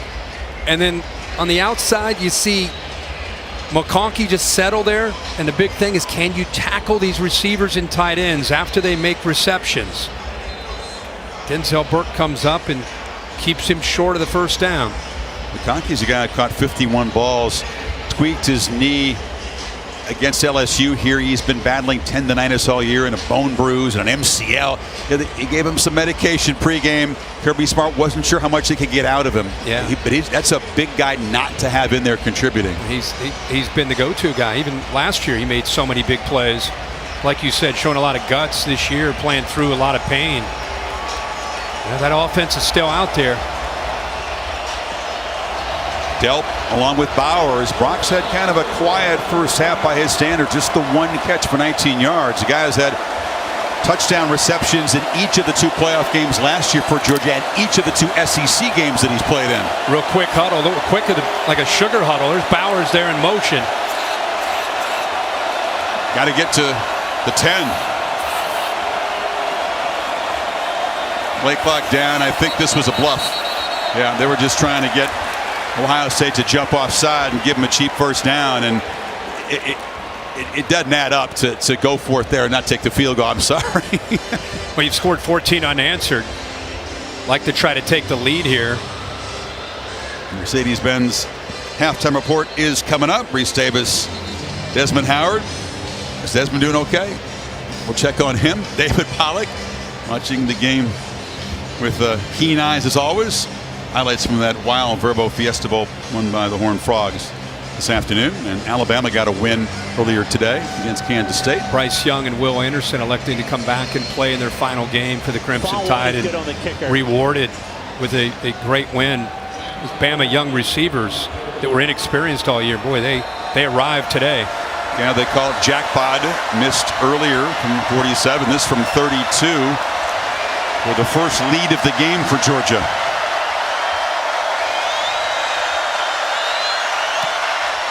And this one inside that left upright. So they were down 14, and now they're up 3, a minute 44 before the break.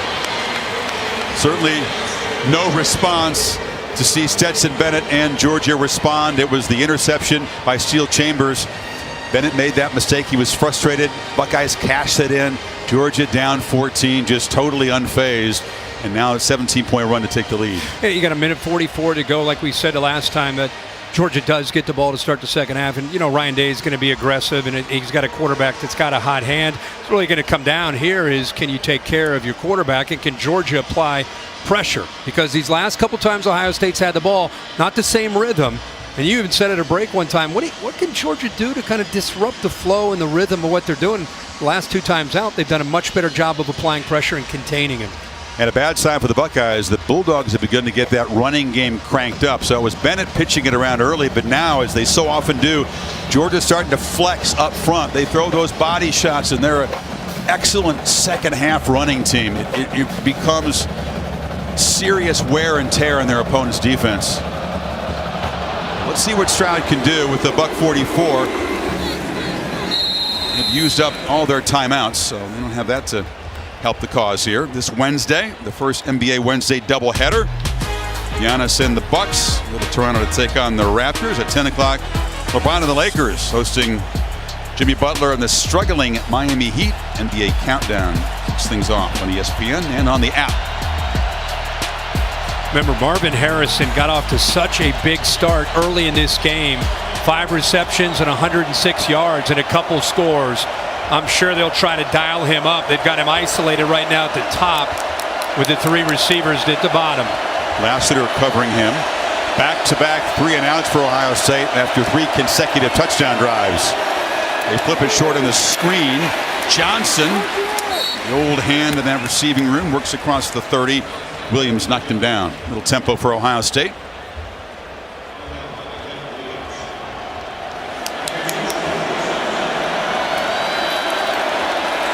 Clean pocket across the middle. Ibuka in full stride there. Accurate delivery on the run, and suddenly Ohio State's at midfield. And the ball's getting out much quicker. Ibuka matched up there in a mismatch against Siobhan Bullard, who's a good player, but matched up one-on-one with space. Ibuka's going to win that, especially when the ball gets out that quickly and he gets separation. His 4th catch of the first half. Stroud steps up and delivers. That's Julian Fleming. And the big physical receiver down to the 36 before Ringo tackles him. Beats Ringo to the inside. Good job at the stem of the route. Faking, kind of giving that outside look and then back to the inside. Second time in a row, they're working the middle. Stroud has rediscovered that rhythm. Flips it right down the middle. It's Johnson who's got it. Spinning to the end zone. Touchdown, Ohio State, as they reclaim the lead. 3rd touchdown for Stroud in the half. Covered 37 yards. I'd say they got back to the rhythm pretty quickly. Wow. Keep talking about what an answer. They snuck him right out of the backfield, cleared it out. He's a graduate. He's done everything. He's a great special teamer. He's played a little running back in an emergency as a wide receiver, and I had a feeling he was going to have an impact tonight. You're right. Jack of all trades. Receiver, running back, special teams. A big playmaker in that case. 75 yards in 55 seconds. They're concerned about the receivers, so they have 2 safeties back here, right? Well, look in the middle. The matchup that Ohio State creates here with Xavier Johnson. It's exactly what they want. One-on-one against the middle linebacker. And instead of just kind of pulling up underneath, he goes right by Javon Dumas-Johnson. And how about that layered throw? Just kind of a soft touch. Knew the safety had split, and he knew that he had separation to be able to get the ball to Johnson behind that middle backer. We talked about Stetson Bennett on the Georgia side. Johnson was an ex-walk-on. He finally got a scholarship last year, and in the portal era, he just hung around and showed loyalty, and here he is in the semifinal catching a touchdown pass. Yeah, one of the players' favorites just because of that unselfish attitude. Love to see guys that are willing to be special teams guys. There he is. He's covering a kick. That's been his job most of his career. And now rewarded this year, and especially on this stage. Heck of a play by 10. Well, Georgia thought they could add the lead before the break.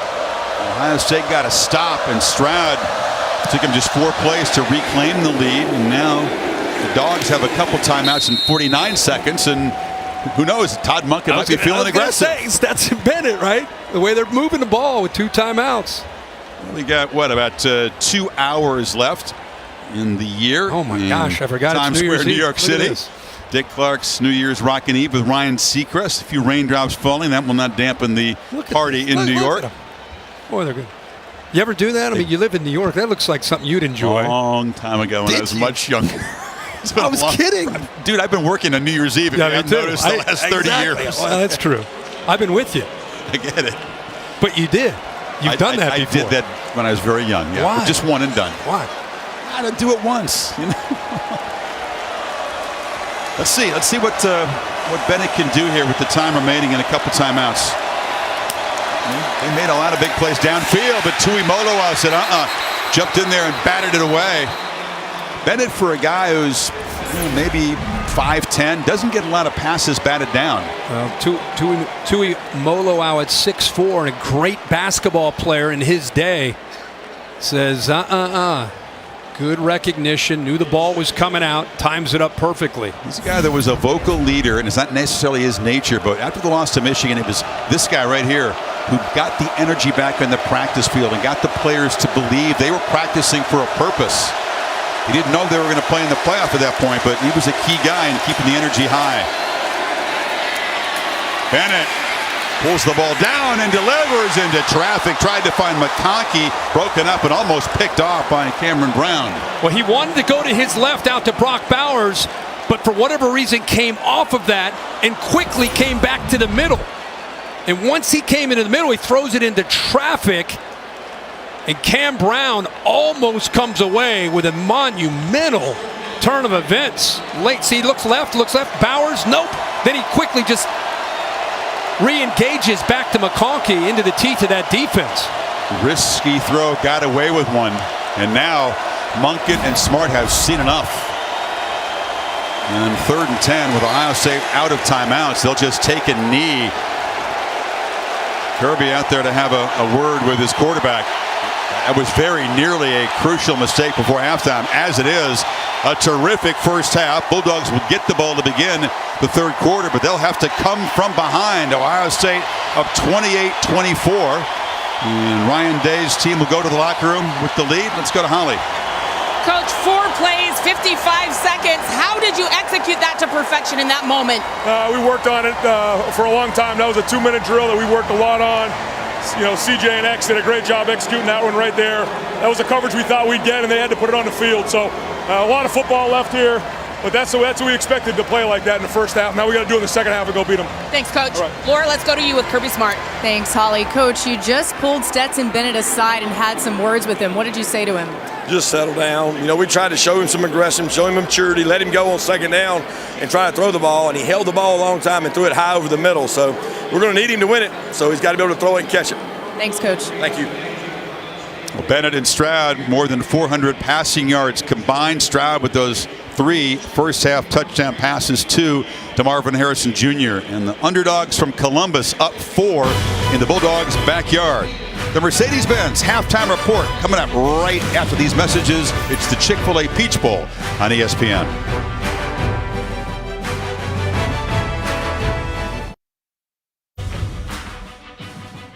Welcome back as Mercedes-Benz prepares to take electric by storm.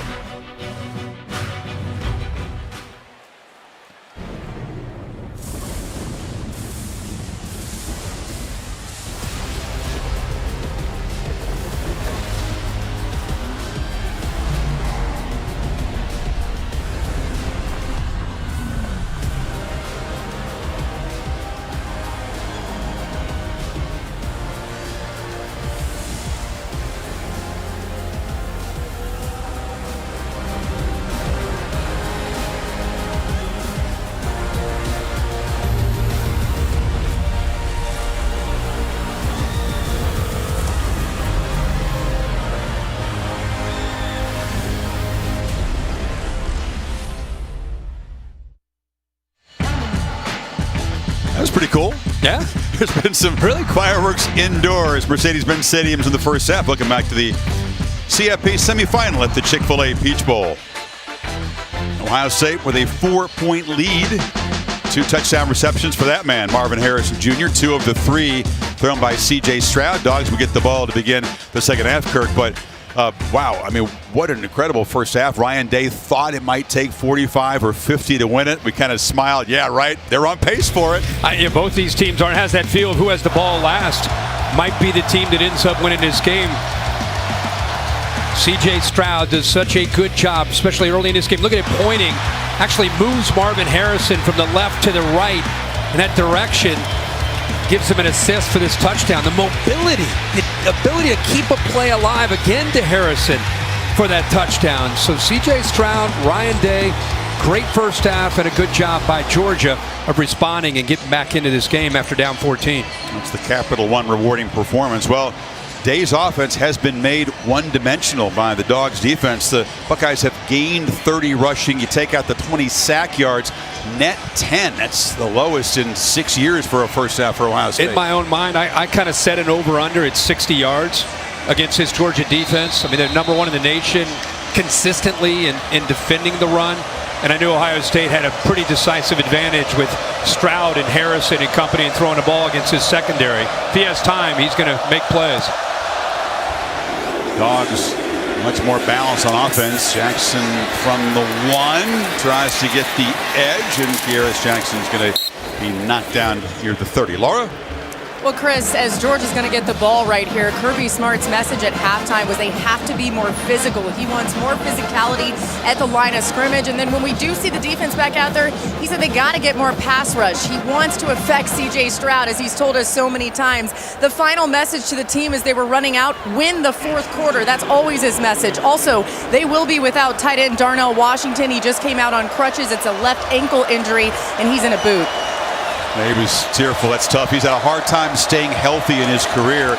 And the Big O is out. We've seen Oscar Delp, the true freshman, step in. Kenny McIntosh, who scored a touchdown on a screen pass in the first half. There's the carry, but nothing doing in the middle. Steele Chambers has been active, filling from a linebacker spot. You know, at times they've sat back. And there's a look at Darnell Washington.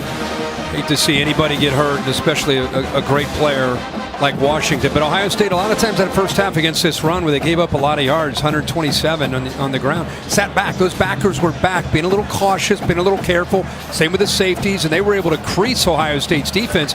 First play to start the second half. I don't know if it's an adjustment we'll watch throughout, but Eichenberger and Chambers right at the snap of the ball, flying downhill to try to help out.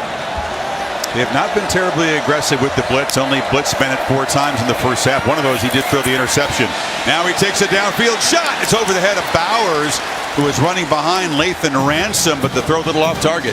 Yeah, what a matchup. You just had that feeling. We were talking at halftime. When's he going to get the ball more to Bowers? He has 1 catch tonight. The thing that stands out is there's not one guy for Georgia that's making a lot of plays. And here they try to get the ball to Bowers. Decent coverage there by Lathan Ransom, but he's thrown the ball to 10 different receivers. So while Ohio State's getting it to Abeka and Harrison, Stetson Bennett is spreading the ball all over the field. And just the 1 catch for Bowers. That one was on Bennett. He had the tight end open there. Now it's 3rd and 6. 3-man rush. Bennett all kinds of time, but it's batted down at the line of scrimmage. Getting the big hand up was Tyleik Williams, and it's 4th down. Changing looks up. This time just rushing 3. Ohio State's defense spread all over the field. There was an opening there in the middle. Chambers might have been able to make a play on this. They take everything away on the outside, and there's that big left hand by Tyleik Williams. Georgia doesn't go 3 and out often, but the first possession of the second half, Buckeyes get off the field right away and get the ball back to Stroud. Haven't seen a lot of 3rd downs tonight. It's a high short punt. Abuka waves for a fair catch at the 29. Holly, what do you have? Well, guys, a developing story here for Ohio State. Cade Stover, their terrific tight end, has been taken to a local hospital. Grady Memorial Hospital is about 2 miles away. They knew that he was having back spasms, a lower left back injury, but they wanted to be careful. They knew he couldn't return to this game, so they have taken him to the hospital. C.J. Stroud, before he left the field, looked at him and said, "Brother, no matter what happens, I love you and I've got you, but it must be significant because Cade Stover's one of the toughest guys on this team. He's been farming in about 6-degree weather, birthing calves. If he's in pain, it's something significant. He's the toughest kid on the team. Totally right, Holly. I was just thinking that. If he can't go, then it's serious pain. It takes a lot to keep Stover out, but they have to do without their tight end. Now Stroud, deep drop, looking downfield, launches for Fleming, who comes back to the football. It was underthrown, but he collects it at the 45 in front of Ringo. Boy, what a good job by the pass protection up front. Mitch Rossi's in there to help out. He's here. He works up and all the way across. Then you move that pocket, get away from the pressure, gets just enough time. And look in the background there, the job that Fleming does at the end, being able to get separation, and really Stroud throws him away from that coverage. Good, well-placed football. Worked out good. It looks like he tried to muscle the ball, and it came out kind of unorthodox there, but it worked. Xavier Johnson, the all-purpose back, deep in the backfield to take a handoff, and the diminutive guy muscles for about 8. It's a small dude to be running into that heavy traffic. Comes up limping. Tresman Marshall in there for Munden, and that's who missed a tackle. And Georgia had good gap integrity there, but a cutback right at the line of scrimmage. That time where he was able to make a big play, positive yards on 1st and 10. 3 receivers stacked to the right. Stroud looking to launch again, and it's Abuka again inside the 20. Another accurate downfield throw by the quarterback. Again, man, I know we're going to get caught up in Stroud, and we should, but look at the protection. Look at this protection for C.J. Stroud. And if they don't get to C.J. Stroud, it's a mismatch on the back end with these receivers against the Georgia secondary. Their only chance of stopping him is they got to get to him. Picked up 19. Ohio State back in the red zone, where they've been super efficient trying to add to this lead.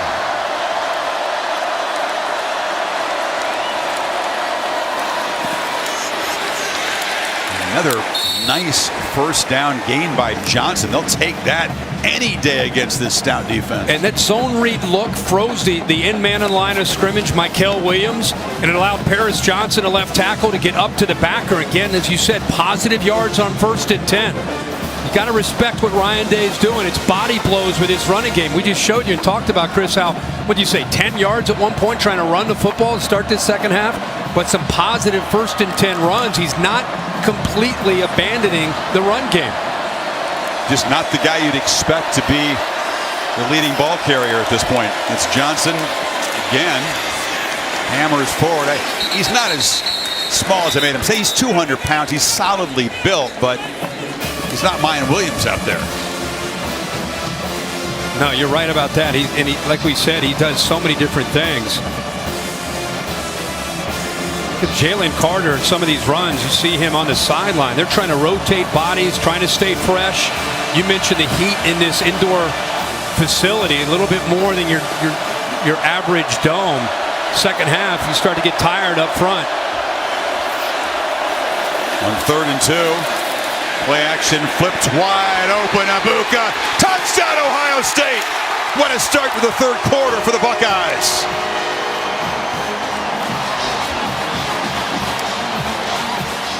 Get the 3-and-out stop, and they take it 70 in 6 plays. Double-digit lead. Yeah. Chris, they've got a lot of pressure here, and here comes the motion, right?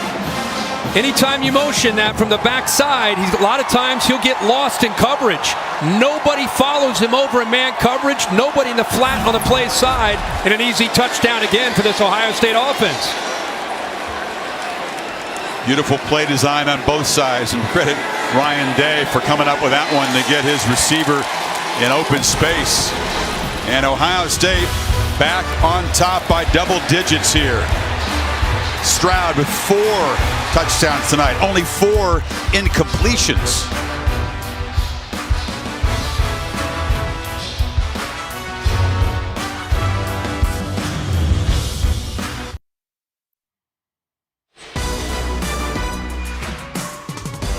Mississippi State playing with heavy hearts, trying to honor Mike Leach visiting Illinois, Wyatt Quest Bowl.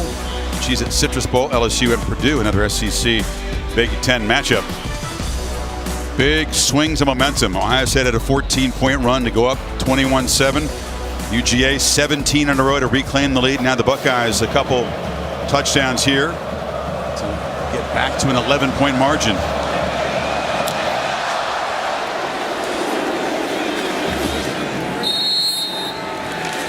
Let's take a look at ESPN Sync. All three of these in real time. See the quarterback, see the touchdown, and you see the reaction from Ryan Day. Somebody is feeling it down in the middle as the head coach and the quarterback. You and I were talking at the break. It's interesting to look at the facial expressions of the Ohio State sideline, a team that's been much maligned and criticized, even by their own fan base, about the loss to Michigan at home to potentially cost them a Big Ten champ. Well, it did cost them a Big Ten, but a shot at the playoff. They end up getting in. Dealt with a lot. You can see they're kind of letting that out tonight. You can see Dave seeming to motion. Keep going. We got to keep playing against Georgia. McIntosh bangs forward for 10. Holly? You know who else is celebrating on this Ohio State sideline is the offensive line.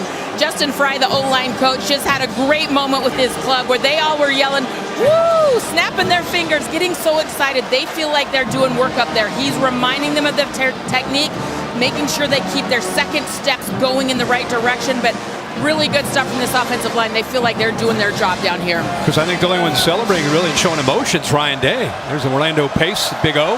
Everybody else seems to be more stoic and businesslike. Orlando likes what he sees. That offensive line, little wounded pride against Michigan, and the challenge of playing this incredibly talented, deep Georgia front. Luke Whippler said, I love a challenge. I mean, that's what we live for. And you get one on paper tonight, but they're holding their own, and then some. They sure are. Great job on Jalen Carter up front. Now he has one tackler. There's the big center, Whippler, who leader went in the middle as far as communication. So Georgia will still be filled with a lot of belief, no panic at all, but there's an unease when you have a hard time stopping the other team's offense, and Kirby Smart definitely feeling that right now. And so does the Dogs offense, Kirk. They know this is not a typical game. They don't get in a lot of shootouts because teams don't put 35 on them in 2 quarters and 6 minutes. No, and you think about even Tennessee that came in with that high-profile offense, and I think a lot of people thought potentially a shootout in that game, but it was the Georgia defense. Again, that was in Athens. They dominated the line of scrimmage. With Ryan Day's play calling and keeping Georgia off balance, they've not been able to win the line of scrimmage, and because of that, Stroud and the receivers have had a big night. Needs 7. Bennett 4 straight incompletions. Steps up against the 4-man rush, pumps again, and it's incomplete. He was pressured heavy by Tui Moloau, and the Buckeyes defense jumping around. They get off the field again. So is this a ball clearly blown dead? There was a scrum after the play. Chambers has got the football, claiming that it was a fumble, not an incompletion. It's 4th down. Now, that was the signal initially, but the players couldn't hear the whistle. Right. Interesting reaction. Look at the coverage here. I mean, look downfield. They rush 4. They're playing zone. He's got some openings in the middle, but the pressure, the combination of the coverage and the pressure there eventually gets to him. That ball is out before ball is thrown, hands coming forward before the ball comes out. We wondered, would they blitz him a little bit more? They did bring some pressure and get to him there. It's been effective against Bennett when they've done it. Kind of a simulated pressure.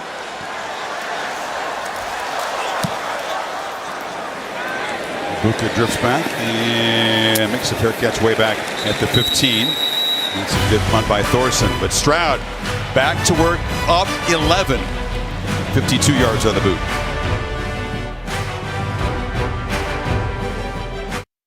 The College Football Playoff Semifinal at the Chick-fil-A Peach Bowl is brought to you by AT&T 5G. Too much college football is never too much. And Modelo, brewed for those with a fighting spirit. It was the Dogs' night in Indy, their first national championship, ending a 41-year drought. Stetson Bennett, the outstanding player of that game. But if they're going to get back and defend this trophy, presented by Dr. Pepper, Awarded a week from Monday in LA. They got some work to do here in the semifinals.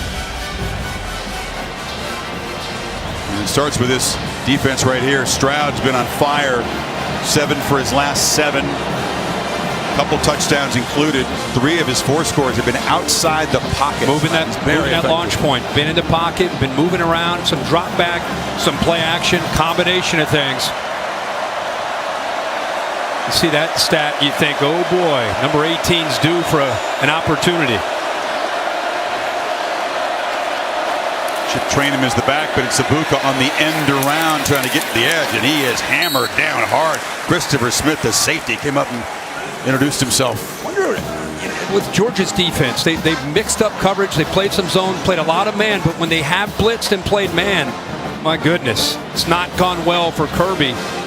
Look at Stroud's numbers tonight. He's 16 of 20, 284 and 4 against man coverage. 16 of his 18 completions, Kirk, when the receiver is either open or wide open, which is more than 5 yards for the defender in the receiver gap. That's unusual for Georgia's coverage.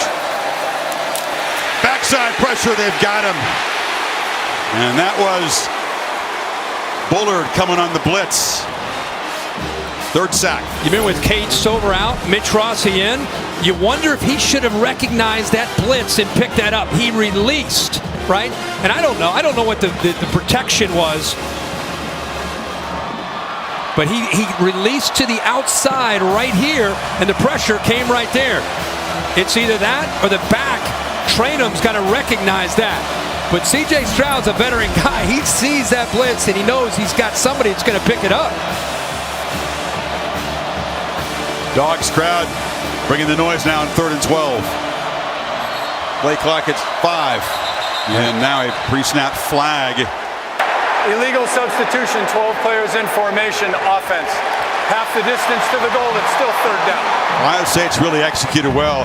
What's a virtual road game, they have not had a lot of those pre-snap penalties. They've been very sharp.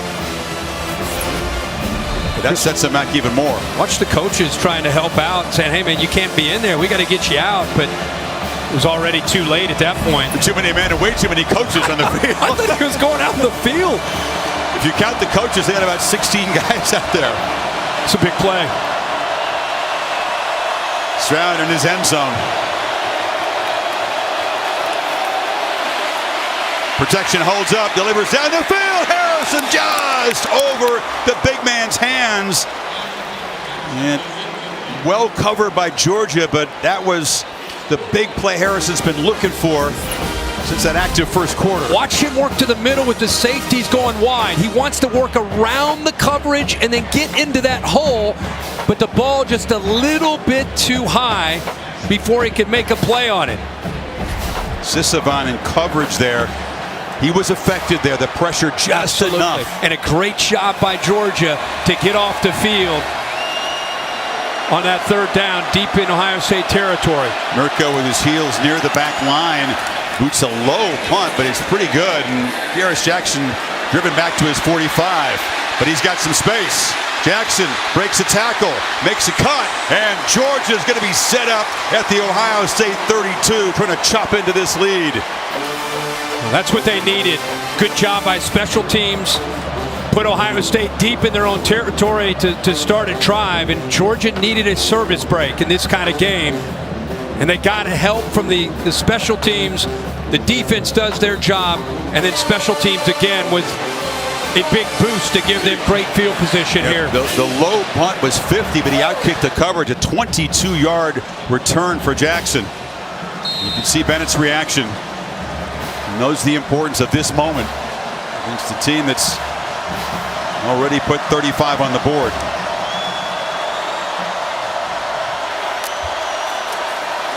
Edwards dragged down after about a 2-yard gain in the middle of that pile there. Where is Brock Bowers? Right? Where, at what point do they try to get him isolated? We'll talk receivers. There's A.D. Mitchell. There's Ladd McConkey, 5 and 84. Rosemy, Jack Saint, 1. But Brock Bowers is the guy who they always go to and the difference maker. Just has the 1 reception tonight, has 3 targets.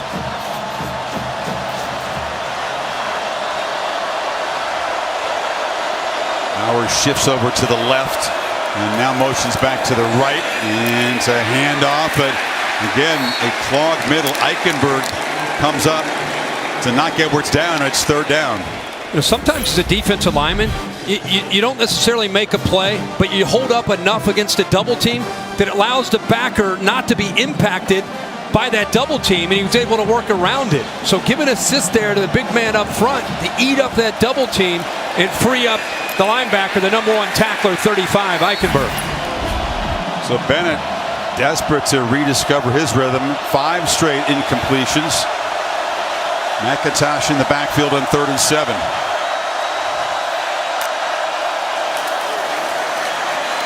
Bennett dropped behind the line. They gave a simulated pressure look, only rushed 4, and he hesitated, couldn't find anybody open. Well, what a job here by Javonte Jean-Baptiste on the left side. Hadn't played a lot tonight, but he comes in on 3rd down, has great length. 6'5", 250. He's played a lot of football. They got pressure from the middle. Number 9 there, Zach Harrison, gets pressure on the opposite side, but that pocket collapses on Bennett. But Lesney right near his career long from 52 yards. It's within his range. He's missed a long one earlier, made a chip shot, and this to make it a 1-possession game. Drives this, and no! Slides it wide right this time. So 2 long field goal misses, and the lead is still 11.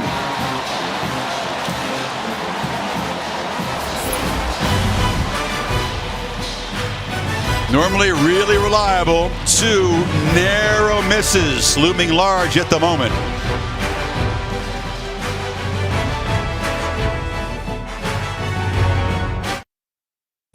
Again this year, All-State celebrating every field goal and PAT made by making a donation to the university's General Scholarship Fund. Thank you, All-State. 2 missed field goals by Georgia looming big. They couldn't take advantage of their best field position at the night. Headed at the +32 and come up empty. Yeah, I mean, you'd think at least a field goal, right? In the way Stetson Bennett can spin it. They're thinking a touchdown. They desperately needed points. Now their defense has to step up. Play action, Stroud looking downfield and now retreating. A flag is out. He finds Ibuka along the sideline, but this flag is in the holding zone. Holding, offense number 79. 10-yard penalty, replay 1st down. To the right tackle, big DeJuan Jones. First major penalty in Ohio State tonight. Ismail Munden coming on a blitz, watch to the right, just puts that big left paw up there and brings him back. Good call by the official. Ohio State behind the chains here on to open this drive up. Impressive show of strength, but it's going to cost him 10 yards. Well, he's arm fully extended. He's 6'8", 360. He just grabs a linebacker with one arm. Yeah. But can't do it. 1st and 20. Johnson and Rossi flanking Stroud. He backpedals. He's flushed again. And one more time outside the pocket, delivers to Harrison downfield, and Ringo interfered with him. Easy, obvious call. Ringo didn't mind that because it prevented a big play. Harrison was loose again. And again, most of this Pass night. Interference. Defense number 5. 15-yard penalty, automatic 1st down. Most of this night has been scrambling by Stroud and adjustments by Marvin Harrison. Look how Ringo gets lost. Looking back at the quarterback, not having his eyes on Marvin Harrison. He gets behind, ball goes downfield. He has no idea where the ball is and runs right into Marvin Harrison. Shake of the head from Smart. Ringo's a big playmaker. Of course, he had the pick to seal the championship game win last year in Indy, but he also gets beaten a lot and he gets flagged a lot for pass interference, and opponents know that. They continue to go at him consistently despite how talented he is, and he's a first-round draft board kind of guy according to a lot of the experts. So that was his 1st and 20. Ohio State rescued from that. Stroud takes off, and that Georgia defense getting worn out having to chase him down. That was big Tramel Walthor. Well, all eyes were, when this game started, on Jalen Carter, 88. And a lot of people think he could be the first pick in a draft, and he's out there trying to give it a go, but he is fatigued. Look at that effort right there. I mean, he's almost walking to try to catch up to C.J. Stroud. He's had his hands on his hips most of this football game. He looks fatigued. Ohio State's done a very good job on mixing looks up for him and wearing him down. Fatigue often an issue for the big guys who are running, but in this building, as you pointed out, it's warm. It's a lot warmer than the playing conditions these teams have been dealing with for the second part of the season. Hayden is free down the sideline. Just a shoestring tackle prevents an even bigger play, but the Buckeyes are threatening again. Well, two answers to Kate Stover being out is Rossi right here, and then the big tackle wearing 41 is Josh Fryer. So look at Fryer get a block. See Rossi get a block. There's your backup tight ends that they're utilizing. So Ryan Day, to what Holly Rowe mentioned, what would they do with their formations? How would they respond with Kate Stover being out? And it's been Rossi. 17 yards is their longest run. Stroud has a man open. It's Ibuka knocked out of the 10. Ohio State threatening to bust this open late third quarter. How many times have they run this deep over route? In the same look, same action, moving that pocket on a half rollout to get him away from any potential threats. And you see the receivers working from the right all the way over and being able to get that separation again for man coverage. It's almost like 7-on-7 when he has time to throw. I mean, wide open on the back end. 27 yards on that one. Now can Georgia keep him out of the end zone, keep this a two-score game?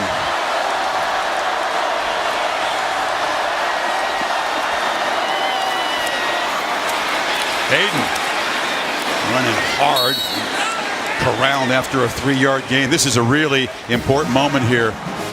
The way Ohio State's scoring, you go down 3 scores if you're Georgia. That's 3 stops you got to make, and you got to get Bennett to get this guy going again. He's struggling. That's why you go back to that last possession.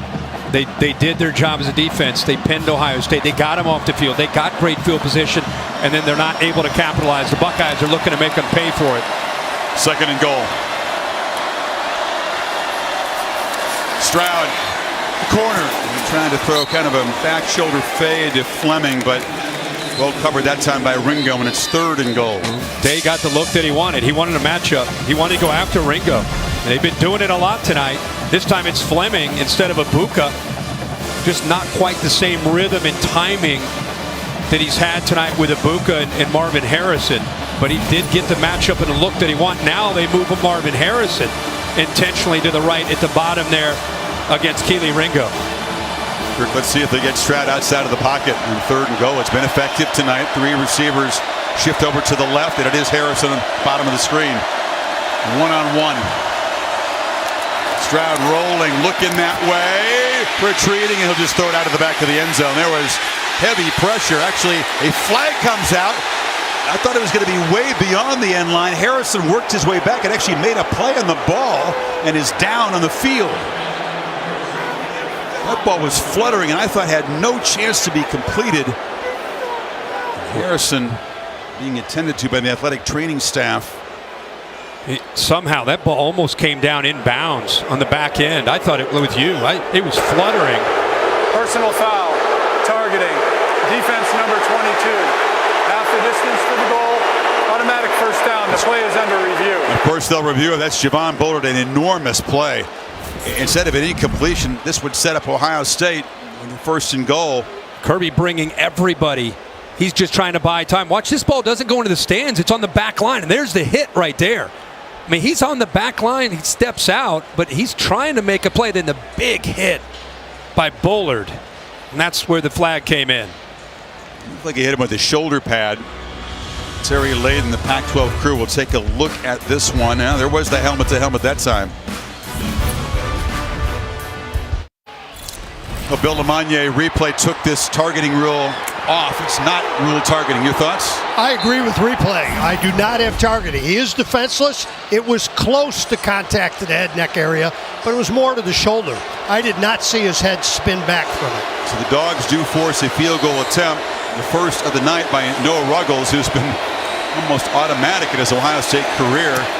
And from 25, he makes the lead 14 now with 31 seconds to go in the 3rd quarter.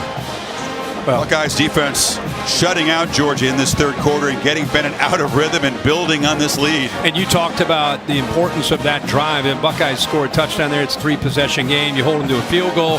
And now you're talking about a couple touchdowns, which is still significant, but we've seen Georgia, how quickly they came back when they were down 21-7. So obviously a long way to go in this football game.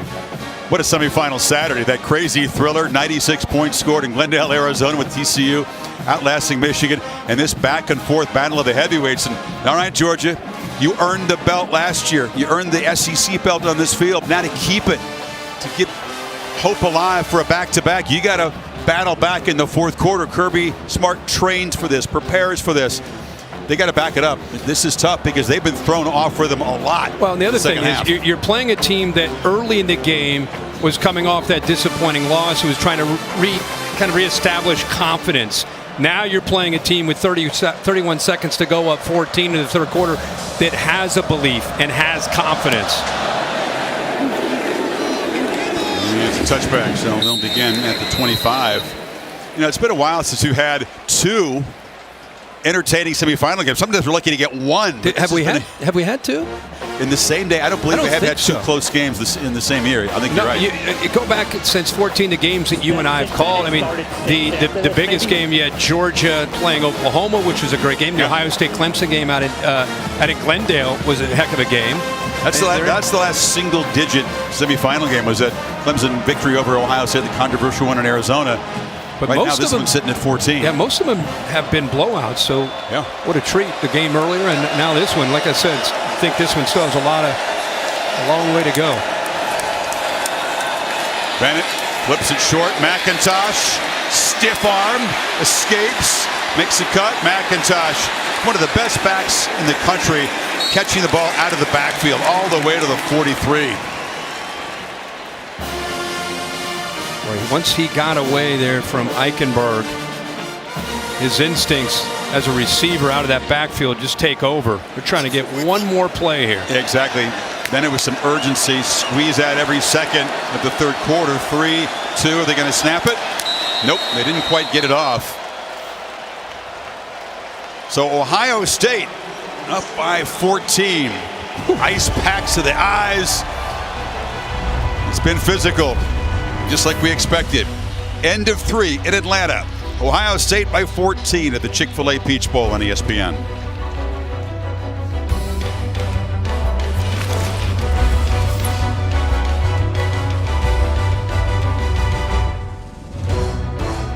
Fourth quarter of the Chick-fil-A Peach Bowl with a spot in the championship game on the line. Holly, what's up with Harrison on the Ohio State sideline? Ohio State's Marvin Harrison Jr. came out of the injury tent. He's told his teammates, I'm fine, I'm fine. He's communicating X and O stuff to Brian Hartline, his wide receiver coach, but they have not given his helmet back. He's sitting here on the bench without a helmet. I'm not sure that he can return. He's looking for his helmet as he takes a seat near Stroud. Already without Cade Stover, who's been taken to the hospital, and now their best receiver. Meanwhile, Georgia's got some work to do here. Bennett's on the move, looking downfield. Nobody open, checks it down, delivers far side to Marion Smith, who collects about 7. Wanted to go deep. Well, they have coverage downfield. You know, this is a defense that came into this game with Jim Knowles after that Michigan game. They did not want to give up explosives. Mitch Rossi still icing that eye down. They wanted to keep Stetson Bennett in the pocket. They did not want to be able to give those big plays up. They wanted Georgia to have to drive the ball, to have to earn their points. For the most part, that plan has worked. We've seen Georgia get out a few times on some big runs. But where is Brock Bowers been? You keep asking that question, and it's a great one. Bennett across the middle. And it's complete out of the backfield to Edwards. It's a first out of the 43. I keep my eyes are just on 19 a lot of times, and it's not necessarily that they're doubling him. Georgia really not targeting him a lot. There he is. Down the middle on cue, it's Bowers, who is open that time and rumbles out of the 16. Is he going to play a big role perhaps in this fourth quarter? The safety came up, and that opened up the middle. Not seen a lot of openings because of the style of defense that they've played. That time Ransom came up, and he paid for it. And with tempo, Bennett spins free, and the move could not escape the grasp of Chambers. He Quickness on the edge is something that most opponents aren't prepared for from watching Penn on tape. He's quicker than they think he is. And we've not seen a lot of that tonight. No. You and I have seen it throughout the last couple of years, but I think he feels a little bit of urgency now here in the fourth quarter, down a couple scores in the red zone. This is such a big part of this game. They've been pretty effective tonight, 3 of 4 down here. They need 6 on this drive. A big-time field goal doesn't do much.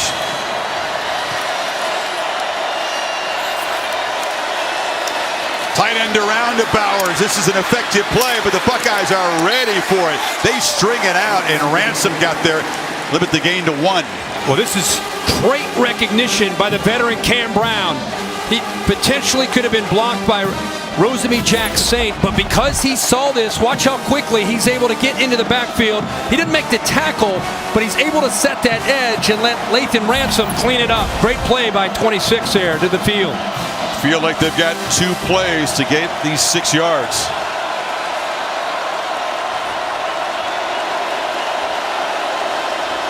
Bowers shifts around to the right along with Delt. And that's McConkey coming in motion. Pressure. Ball is out, but it's incomplete. Bennett had to get rid of it in a hurry. Buckeyes brought the blitz, and it's 4th and 6. Chris, you're right. Denzel Burke brought that pressure off the edge. Corner into the boundary right here. That helps. Also see a little bit of pressure coming around. And sometimes Stetson Bennett just feels that pressure. No chance there converting, but he had to get the ball out of his hands. Big moment here.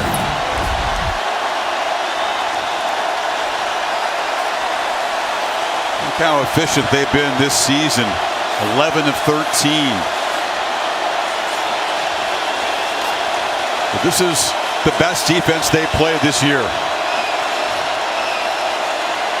After that motion, Bennett sees a matchup that he likes. He's got time, and he delivers. And there's the catch made by Bowers, but did he get there? Where's the spot? Ransom stopped him. And it's... Yeah, he got stopped. Short. It's short. He got stopped. Buckeyes make a stop.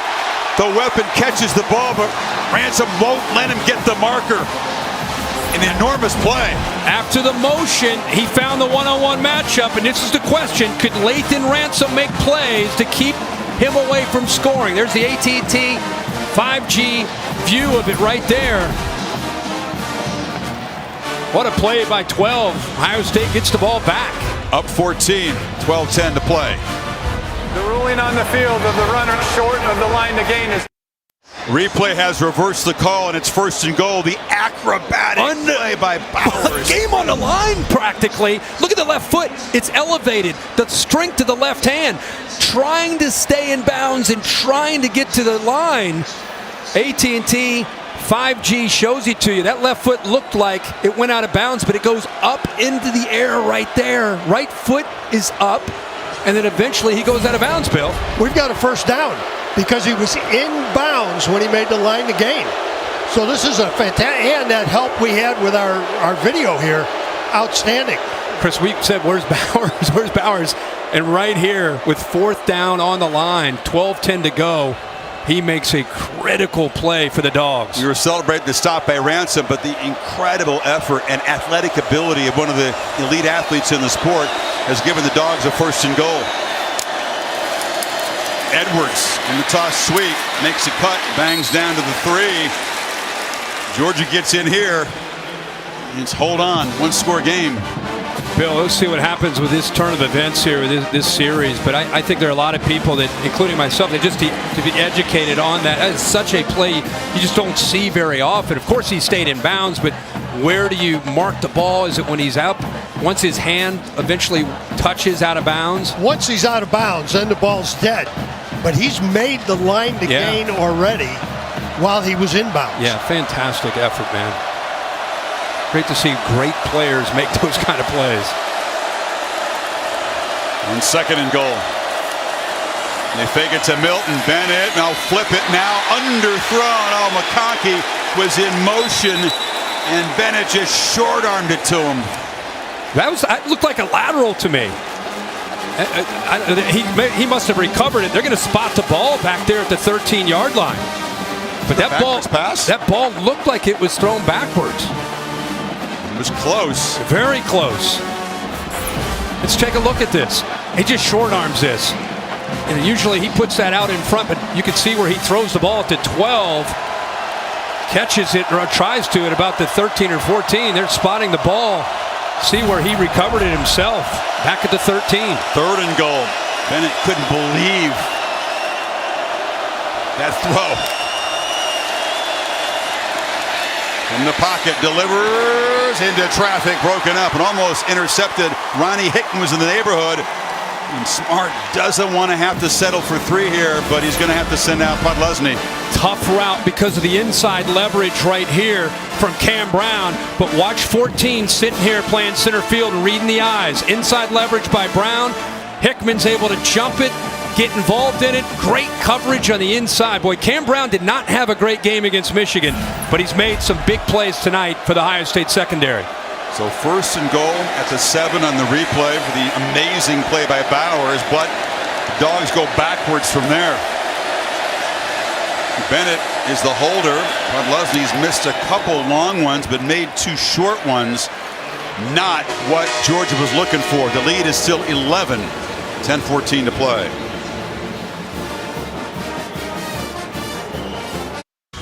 The College Football Playoff semifinal at the Chick-fil-A Peach Bowl is brought to you by Chick-fil-A. The Chick-fil-A Chicken Sandwich, an original then, an original now. Order today on the Chick-fil-A app. Verbo, a place for together. And Gatorade. Head to Gatorade.com for exclusives to help you fuel your 2023 goals. All's quiet in Atlanta. Folks glued to their TVs. Goodyear providing the aerial coverage, celebrating the challenge of road games everywhere. Are you ready for the road? Goodyear, more driven. Folks watching their TVs in this state, surprised. Many are probably stunned and certainly disappointed. The Dogs unable to find the end zone there after a 1st and goal at the 7. And the lead is still 11. And since Bennett ran for that touchdown, 6 minutes to go in the first half. The Dogs have managed just a couple of field goals. Monday Night Football on ESPN features the AFC East. Bills taking on Joe Burrow and the Bengals trying to get back to the Super Bowl again, perhaps. How great of a day is Monday at ESPN? Rose Bowl. Bills, Bengals. Are you kidding me? Just set aside January 2 and just turn on ESPN. Game day in the morning. You got games on all day. You end with the Bills and Josh Allen and Burrow trying to fight for the highest seed with Kansas City and the AFC. What? So much on the line there. You throw the Cotton Bowl in there too to kick. Throw that in there. So Ohio State back to work. Would love to add the lead while milking the clock, perhaps. Although they don't generally throttle back too often. Johnson has been a contributor. Takes the toss and picks up about 4 on 1st down. How about Ryan Day pulling the lineman? Typically you run the ball that way when you pull the lineman because the linebackers are going to read that pull, and instead of going with conventional wisdom, tries to get that defense out of position and get some better blocking angles. Stroud across the middle, and Buckeye fans wanted a flag. A late one came in, but they're saying the pass was deflected at the line, so we'll see if they pick it up. He was trying to find Royer, the tight end, filling in for Stover. There is no foul for defensive pass interference. The ball was tipped. I think it was right in the middle with Jalen Carter. See 88 get his hand up there. Yeah, get his left hand up there to knock that away. Or you're right. That's pass interference and a 1st down. Now it's 3rd down. It's the one tackle for Big 88. He's had a quiet night. Did a good job blocking him, but that was an impact play. And Harrison unable to help his team. Athletic training staff not giving him his helmet back after he came out of the tent. And it's been a big hit. Xavier Johnson along with Fleming and Ibuka. Secondary players really having to step up for Ohio State. 3rd and 7. Play clock winding down. Stroud escapes. Doesn't do this often. But when he's needed to, Ryan says he got the 1st down. Smile Munden knocked him out. The officials don't agree. They'll spot him short. It's going to be 4th and long yard. He did not hesitate. He saw man coverage, pulled it down, and it became a foot race with Munden and Stroud. Munden kind of spying there with man coverage, and he makes the play to keep Stroud short of the first down. They're going to get the ball back. Yeah, they're setting the punter out. Georgia, a lot of confusion. They weren't sure if Day was going to gamble again and go for it. But that's the stop the Dogs needed. And it's a fake. The ball is snapped, and it's Rossi. They called a timeout. Oh, Georgia just got a timeout call. They sniffed it out. They sniffed out the fake, and Smart does a smart thing. Wow, it was going to be a gamble. Chris, let me show you why he called the timeout. I was looking at, here's the center, and look, there's nobody over here. Nobody. So they direct snap to Rossi because everybody was aligned to the right. I don't know if they must have seen it from upstairs. They communicated it downstairs to Kirby Smart, and he does the right thing and gets that timeout with that formation. Good recognition from the booth for the Dogs. Boy, gutsy call by Day. Look at Smart at the top of your screen. He's been alerted by the booth that they're vulnerable to this fake, and he's trying to call timeout. It's not heard at first. Gets close again, and they finally, with a nanosecond to spare, maybe. And let's pull back a little bit. Ryan Day in our production meeting saying, hey, man, I'm not going to leave anything. We're coming in swinging. We're going to take chances. How about that? Deep in his own territory on 4th and 1. He didn't work out. They get the timeout, but the call there. So Mirko on the move. High kick, and Jackson will drift back for a fair catch at the 20. Bill, that was really close, right? Where some people might be saying, oh, they snapped the ball before the no question about it, it was close. But if the official grants, if he acknowledges that you're asking for a timeout, whether you're signaling it or saying I heard it. I heard it before the snap. So you get it. We can shut it down. I don't care if the ball gets snapped down. I got you. Okay, good. Well, Stetson, what do you say? 8:51. It feels like, Kirk, it's going to have to be the passing game. We're used to seeing Georgia wear people down with the run game in the second half, the physicality, the body shots. In the second half, Georgia's run it 11 times for 13 yards. Well, Ohio State. No one's done that to them. No. And Ohio State getting a lead got them out of their style of play. Play fake. Launch. Wide open. Arian Smith left alone, and Georgia strikes quickly. 76 yards. Ransom was in coverage and he slipped. Smith got way behind him. That's exactly right. He's alone there with the great speed of Smith and loses his balance in his back pedal as he turned to try to run with him. And Smith can go, the fastest receiver on this team. Great job by Stetson Bennett seeing it and making that throw. Lead is 5, so the offense will go for 2 here. They had a 2-point conversion to get to 50 against LSU here a month ago. Slightly more at stake here to make it a 3-point game. Smith could not believe how open he was. He has made a huge impact tonight. 3 catches for 129. Bennett delivers, and the 2-pointer is good to Ladd McConkey. The electric receiver battling through knee pain has been able to do very little tonight. You can see he's limping back to the sidelines, makes the catch. Just like that, they get within 3. You got man free in the middle. Man-to-man over here, man-to-man over here, and what you're going to see is Ransom just lose his balance on the turn. Little stutter move to the inside. He turns to run, and he loses his balance. And when you play man free, there's nobody back there to help you out. So they haven't played a lot of that tonight. This time on 1st and 10 they do, and just like that, one defender drops, and you got nobody in the back end to take care of that mistake. It can be a lonely position, cornerback, when you're on an island, and that's an embarrassing play for an elite athlete, and Ransom is that, to stumble and be on the carpet and watch Smith just galloping to the end zone. And how about McConkey? again, gritting his teeth.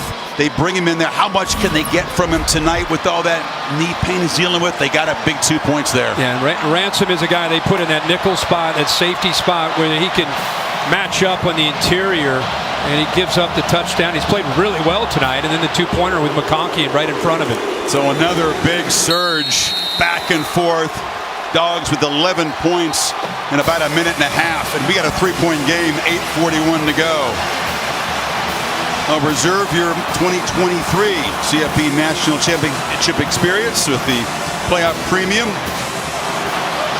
prime seating, hospitality, many other amenities. Playoffpremium.com to reserve your experience today. Just for people at home that wonder about the fans, Ohio State starts his possession right in the heart of these Georgia fans, and it's the loudest that they've been tonight.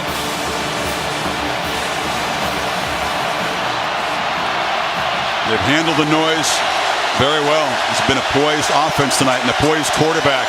Pressure comes, they pick it up, and the completion is made, and there's that all gas, no brakes from Ryan Day. 3-point lead, boom, first down throw to Fleming. They get up at 8.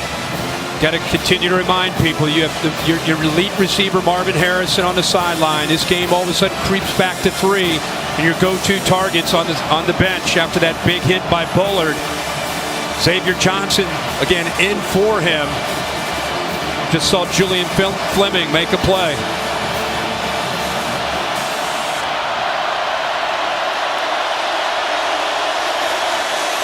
Second and 2, Hayden off the right side, and he bursts for a first down to the 45.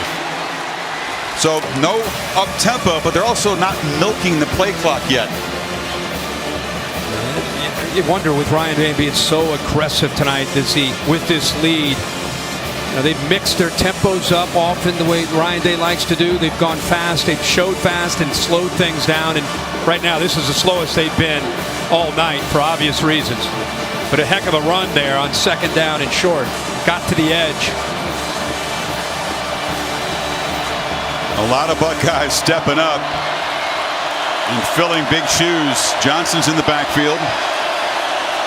They fake the pitch to him, and Stroud escapes pressure, avoids the sack, which is big, but also picks up positive yards on first down. Knocked out hard at the 49 by Marshall.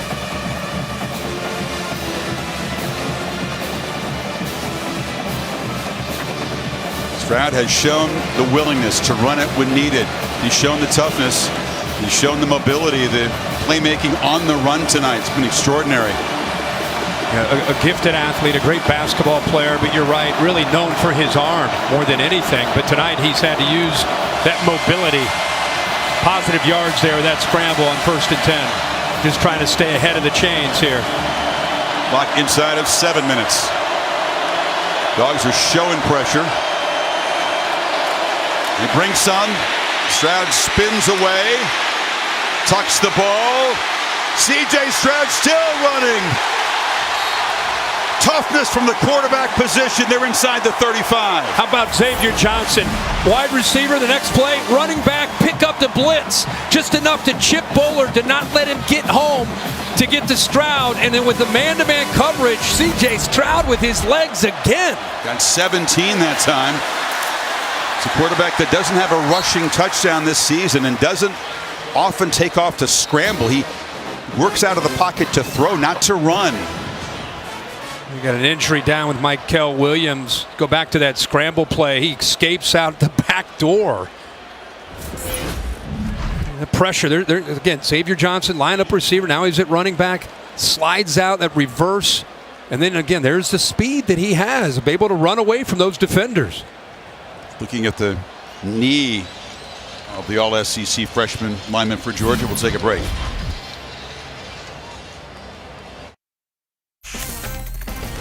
How are you? Scott Van Pelt getting set for the post-game show. What a day of football we have had. We'll get the winning and losing perspective from Atlanta. Sonny Dykes will join us live to talk about whoever it is they're playing, and we still got that to sort out. Chris, Herbie, Happy New Year, man. Back to you. And same to you, Scotty. Look forward to visiting with you after the ball game. But perhaps some more plot twists and turns to come. 6:02. It's 2nd and 8. Want that timeout for the injury. Stroud checks it down to Johnson, and he is hit immediately by Ringo and knocked down. And it's third down coming up. Just being around this Ohio State program, C.J. Stroud has taken some unnecessary criticism at times from the local fan base about him, for whatever reason, not delivering or not scrambling, whatever it might be. Think about this. Trevion Henderson, not here tonight, been banged up all year. Jackson Smith-Njigba banged up all year. Those were two Heisman candidates in August. Now he's got Marvin Harrison down. Here she is saying, come on, baby. C.J. Stroud's mom. What a performance by number 7 of the Buckeyes. And he creates something on 3rd and 8. Gets the ball out quickly. Catch made by Abuka, who spins for a first down. A big one inside the 25. Another one of those accurate darts that he is known for. It was the effort. I thought Bullard had a chance right at the sticks to make a play. They once again attack into the inside with that outside leverage and coverage. You see Bullard was very close. A good route, accurate throw, and good yards after the catch for a first down. So they move closer to the end zone, but almost as importantly, take more time off the clock.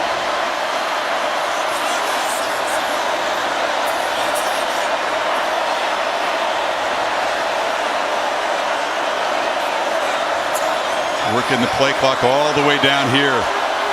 All the way down. In fact, they were a little too complacent. The timeout call to preserve the first 5-yard penalty.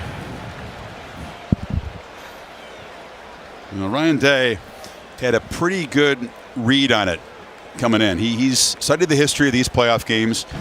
He knows that we're in the era of high-powered offenses, that it takes often 35, 40, 45 points to win these playoff games. He thought it would take that many.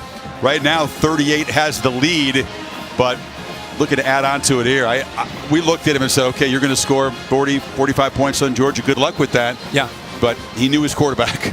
Without Trevion Henderson, without Jackson Smith-Njigba, without Kate Stover tonight, now without Marvin Harrison, and you're still trying to put points on the board with guys like Xavier Johnson, who's been pretty much a special teams guy most of his career, Julian Fleming, who's been getting healthy and trying to come back. So it's not just trying to put points on the board, it's what he's facing in trying to do that. This is a big series with 4:26 up 3. You settle for a field goal, you give Stetson Bennett the ball back, 2 timeouts, touchdown would win it. If they settle for a field goal, this is huge.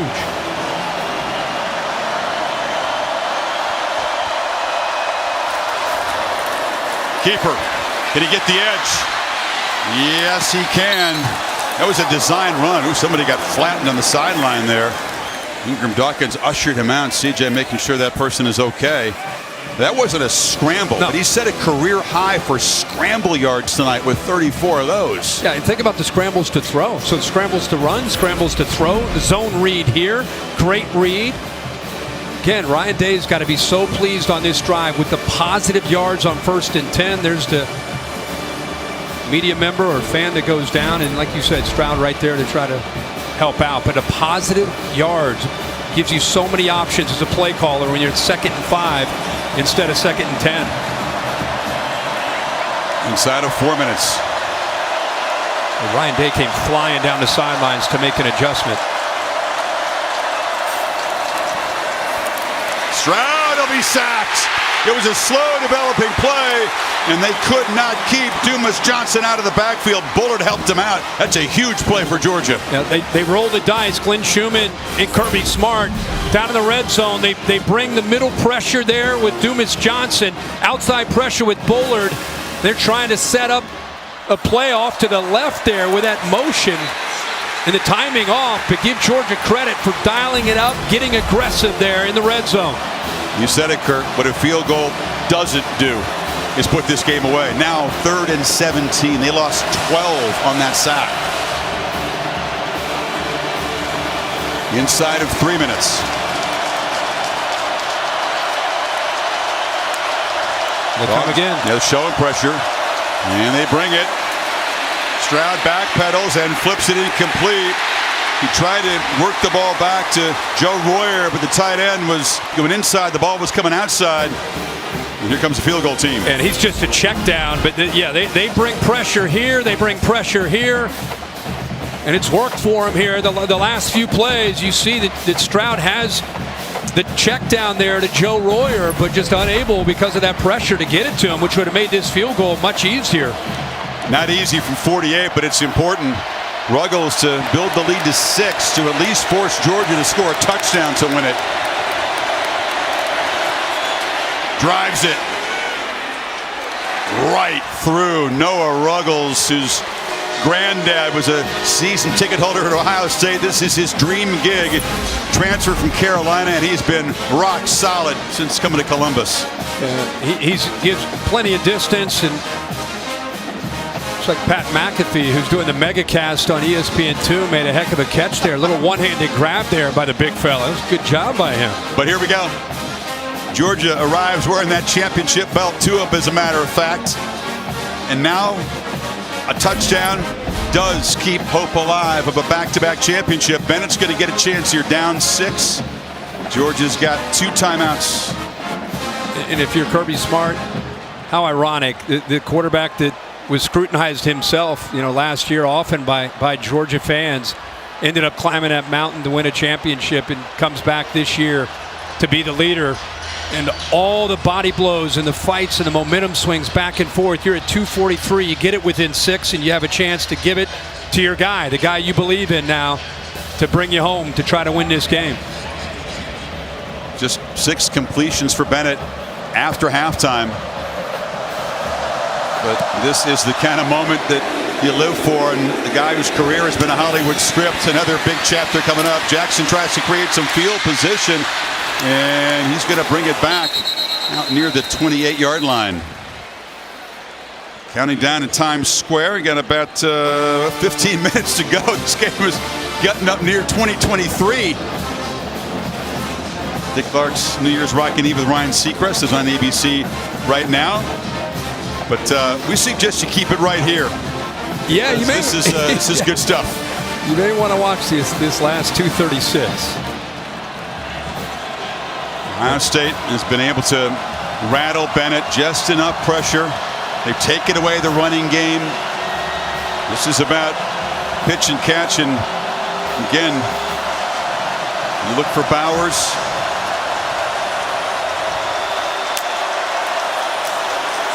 Bennett looks across the middle. Very short completion. Immediate hit by Eichenberg on McIntosh. I think you'll see Ohio State go back to more of that zone approach that they were playing with the majority of this game. Remember, they locked up in man free, and saw Lathan Ransom lose his balance and a quick score to Arian Smith. They cannot afford those explosive plays, especially late.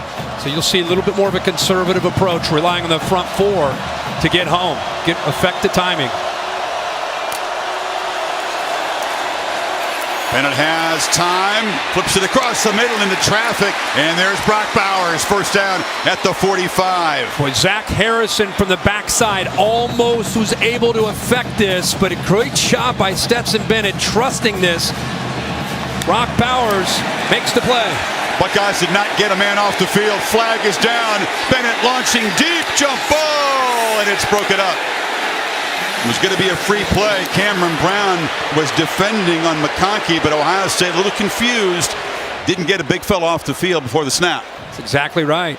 Ty Hamilton was trying to run off the field. Offside, defense number 58.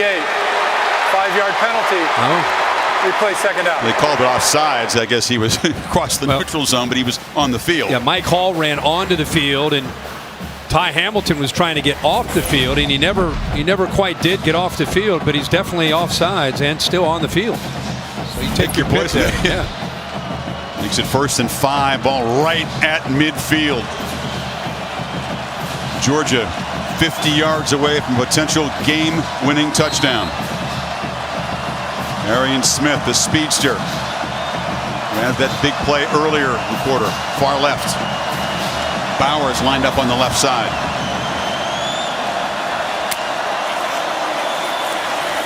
Bennett steps up, delivers down the middle. Kyrus Jackson makes the catch at the 15.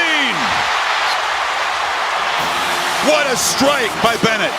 Well, we saw Ohio State make a big play to Xavier Johnson with split safeties, and this time Stetson Bennett makes a very similar throw against that cover 2 look for the Buckeyes. Going fast, not because they have to, because they want to catch the defense off guard. And there's a short completion to McIntosh at the 10. Plenty of time here. They're smelling blood. Not only plenty of time, if you're Stetson Bennett, you want to work the clock at this point. Slow it down. I was confused why they were playing so fast there up to the big game. I mean, there's no reason for that much urgency, and now they start to slow it down as get down closer to a minute left in this game. Ohio State, depending on what happens here, may have to start thinking about using those last 2 timeouts.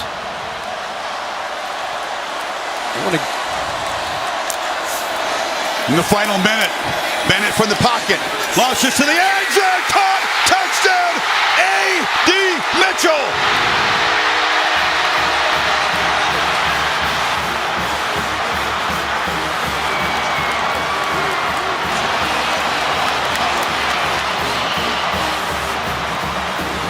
A PAT away from the lead. Can Stetson Bennett's crazy, unlikely, impossibly far-fetched career arc get any wilder? Are you kidding me? What else could happen, right?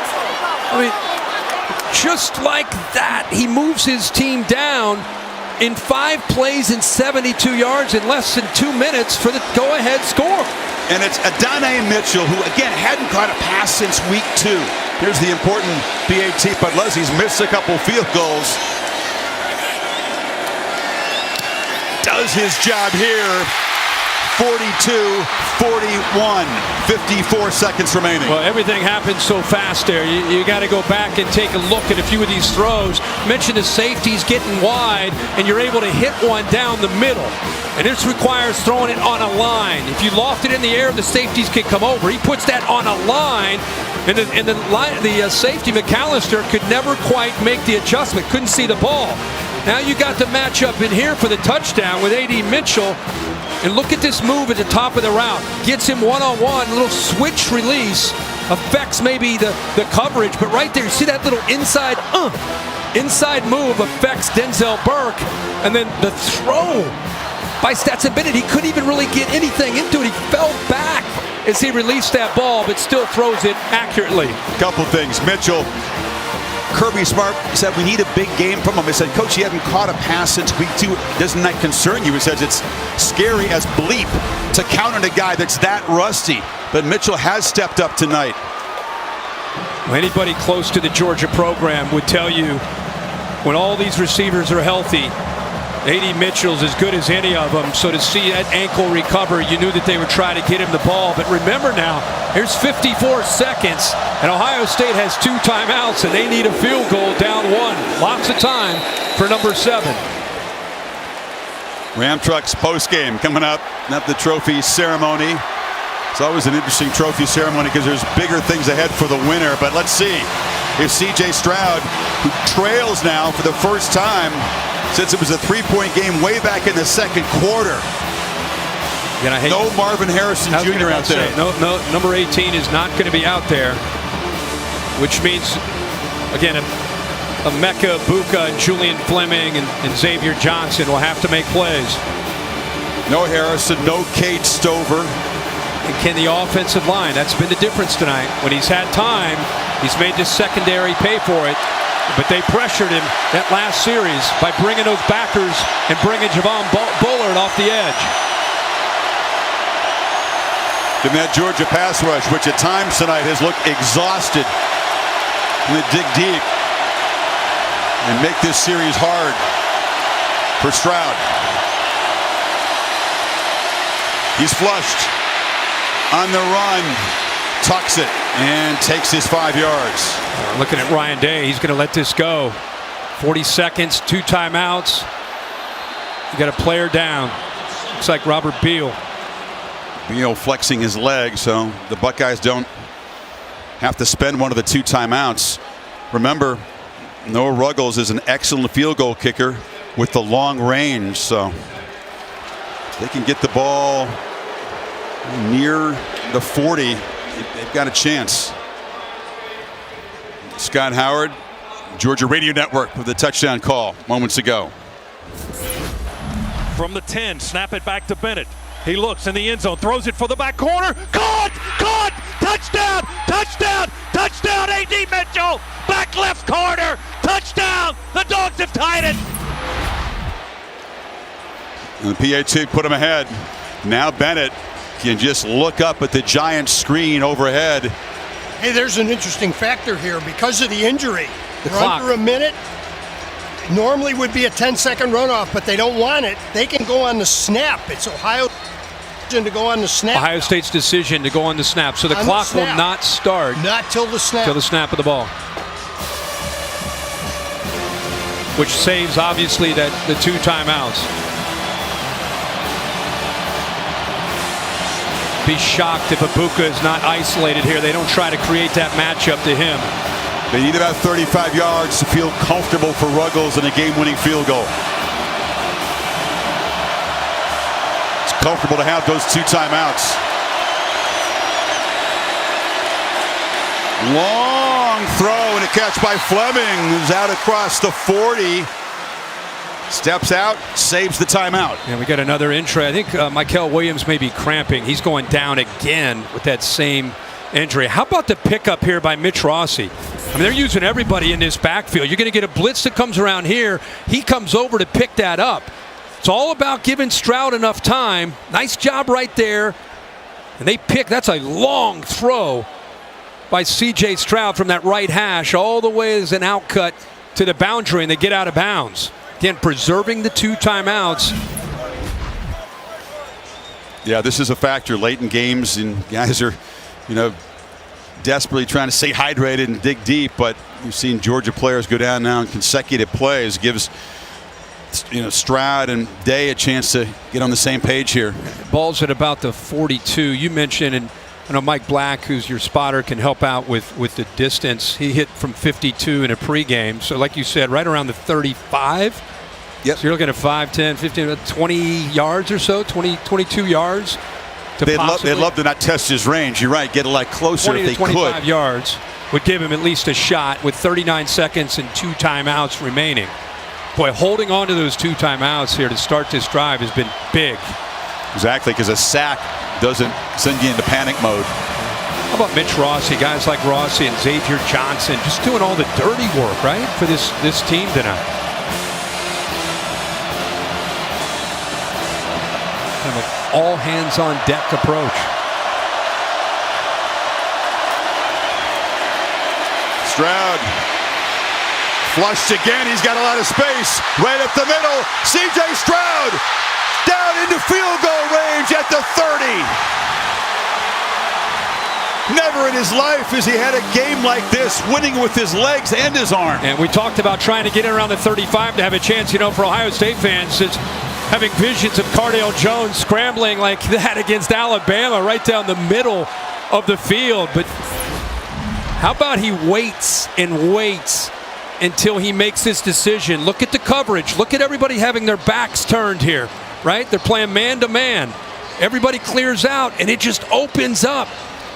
Nobody there to account for him. As much as he's done today with his legs coming into this game, that was not on the scouting report. I mean, sure, he's athletic, but like you said, this is a career game with what he's doing, running the football and keeping plays alive. Stetson Bennett's done that a lot to opponents, but just looking at his fellow Heisman finalists there make a play, and Ohio State's now in field goal range. Let's see how they play this, Kirk. They've still got a couple of those timeouts. Right now they have Ohio State with 2. Well, they used one there, so I'm sure I think it's 1. But Chris, that look on Stetson Bennett's face looked like, because he got to know C.J. Stroud and he knows the night he's had. When they scored, I think the first thing he did was look at that clock and think, how much time did I give C.J. Stroud? That timeout was taken by Georgia, by the way, so the Buckeyes still do have 2. Okay. 24 seconds. Handoff. Hayden, nothing. He'll actually lose a yard, so now Buckeyes will spend one of their timeouts. 17 seconds to go. I mean, they're in range, but it's not super comfortable. No. With a game on the line, a spot in the championship game, Noah Ruggles. He says, can you get a little closer for me? Yeah, it's not like that's a chip shot from there. Ball's sitting there at the 32-yard line. Georgia has outscored Ohio State here in this fourth quarter, 18-3.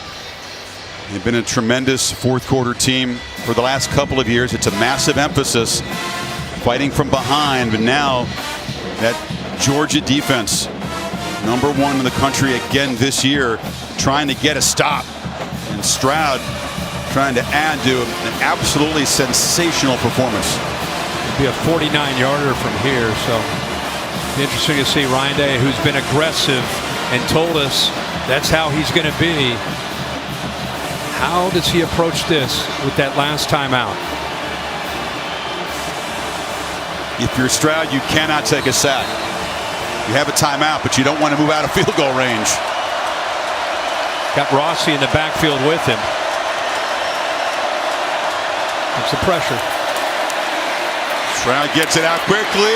Incomplete on the slant. Tried to find Johnson. Ringo in coverage. 15 seconds to go. 3rd and 11. You know, Ringo has been beat a lot tonight on those inside moves by Abuka and also by Marvin Harrison. This time he's matched up against Xavier Johnson, and this time he looks like he's been burned one too many times. Takes the inside approach, that inside leverage. Ball still got in there, just goes through the hands. Pressure again. Stroud spinning away. Cannot take a sack here. Heaves it out of bounds. That sack would have pulled him way out of field goal range. So with 8 seconds to go, here comes Noah Ruggles, living the moment that every single kid who has the guts to grow up wanting to be a kicker dreams about. It's a long distance field goal to send his team to the national championship game. He's made from 24 and 48. This is from 50. Kirby's standing right by the official to potentially ice him, and he will. Mason Arnold took over in mid-season as the long snapper because of an injury to Bradley Robinson. So think about all the components here you have to execute. The snap's got to be good. Holder is Mirko, the punter, and Ruggles is as steady as he comes. He's missed just 2 this year. And again, living his dream. Here's the last play. Georgia, they were just getting on the field. They weren't even ready. Stroud tried to catch them off guard, but Georgia brings those linebackers where they've had success in the second half, and even not necessarily being lined up and being ready, Munden still gets in there and flushes him out of the pocket. I mean, are you kidding me? 30 seconds to midnight, we got this going on? What the heck's going on? Smart can't ice him again. So here we go. Noah Ruggles, living his dream, kicking for Ohio State from 50 for the win and a spot in the national championship game. It's on the way. No good. He hooked it. And Georgia is going to survive.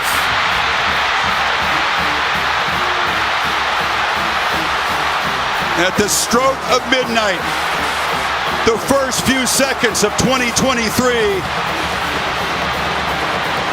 Ohio State falls 1 kick short. And C.J. Stroud's tremendous effort, 4 touchdown passes, huge scrambles, not quite enough. The Dogs defense made it a long-range field goal, and Stetson Bennett will have engineered what is the game-winning drive in the fourth quarter. See the emotion on Stetson Bennett in his face, overwhelmed. 3 seconds to go, and that'll be it. But this champion was tested.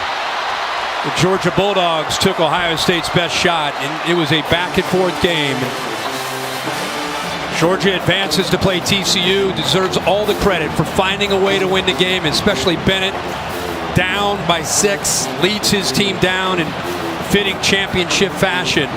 But boy, Ohio State, man, deserves a ton of credit, especially that guy right there, number 7, C.J. Stroud. He left his heart out on this field, overcame a lot, made a lot of plays with his arm, made a lot of plays with his leg, lost his guy, Marvin Harrison, lost Cade Stover.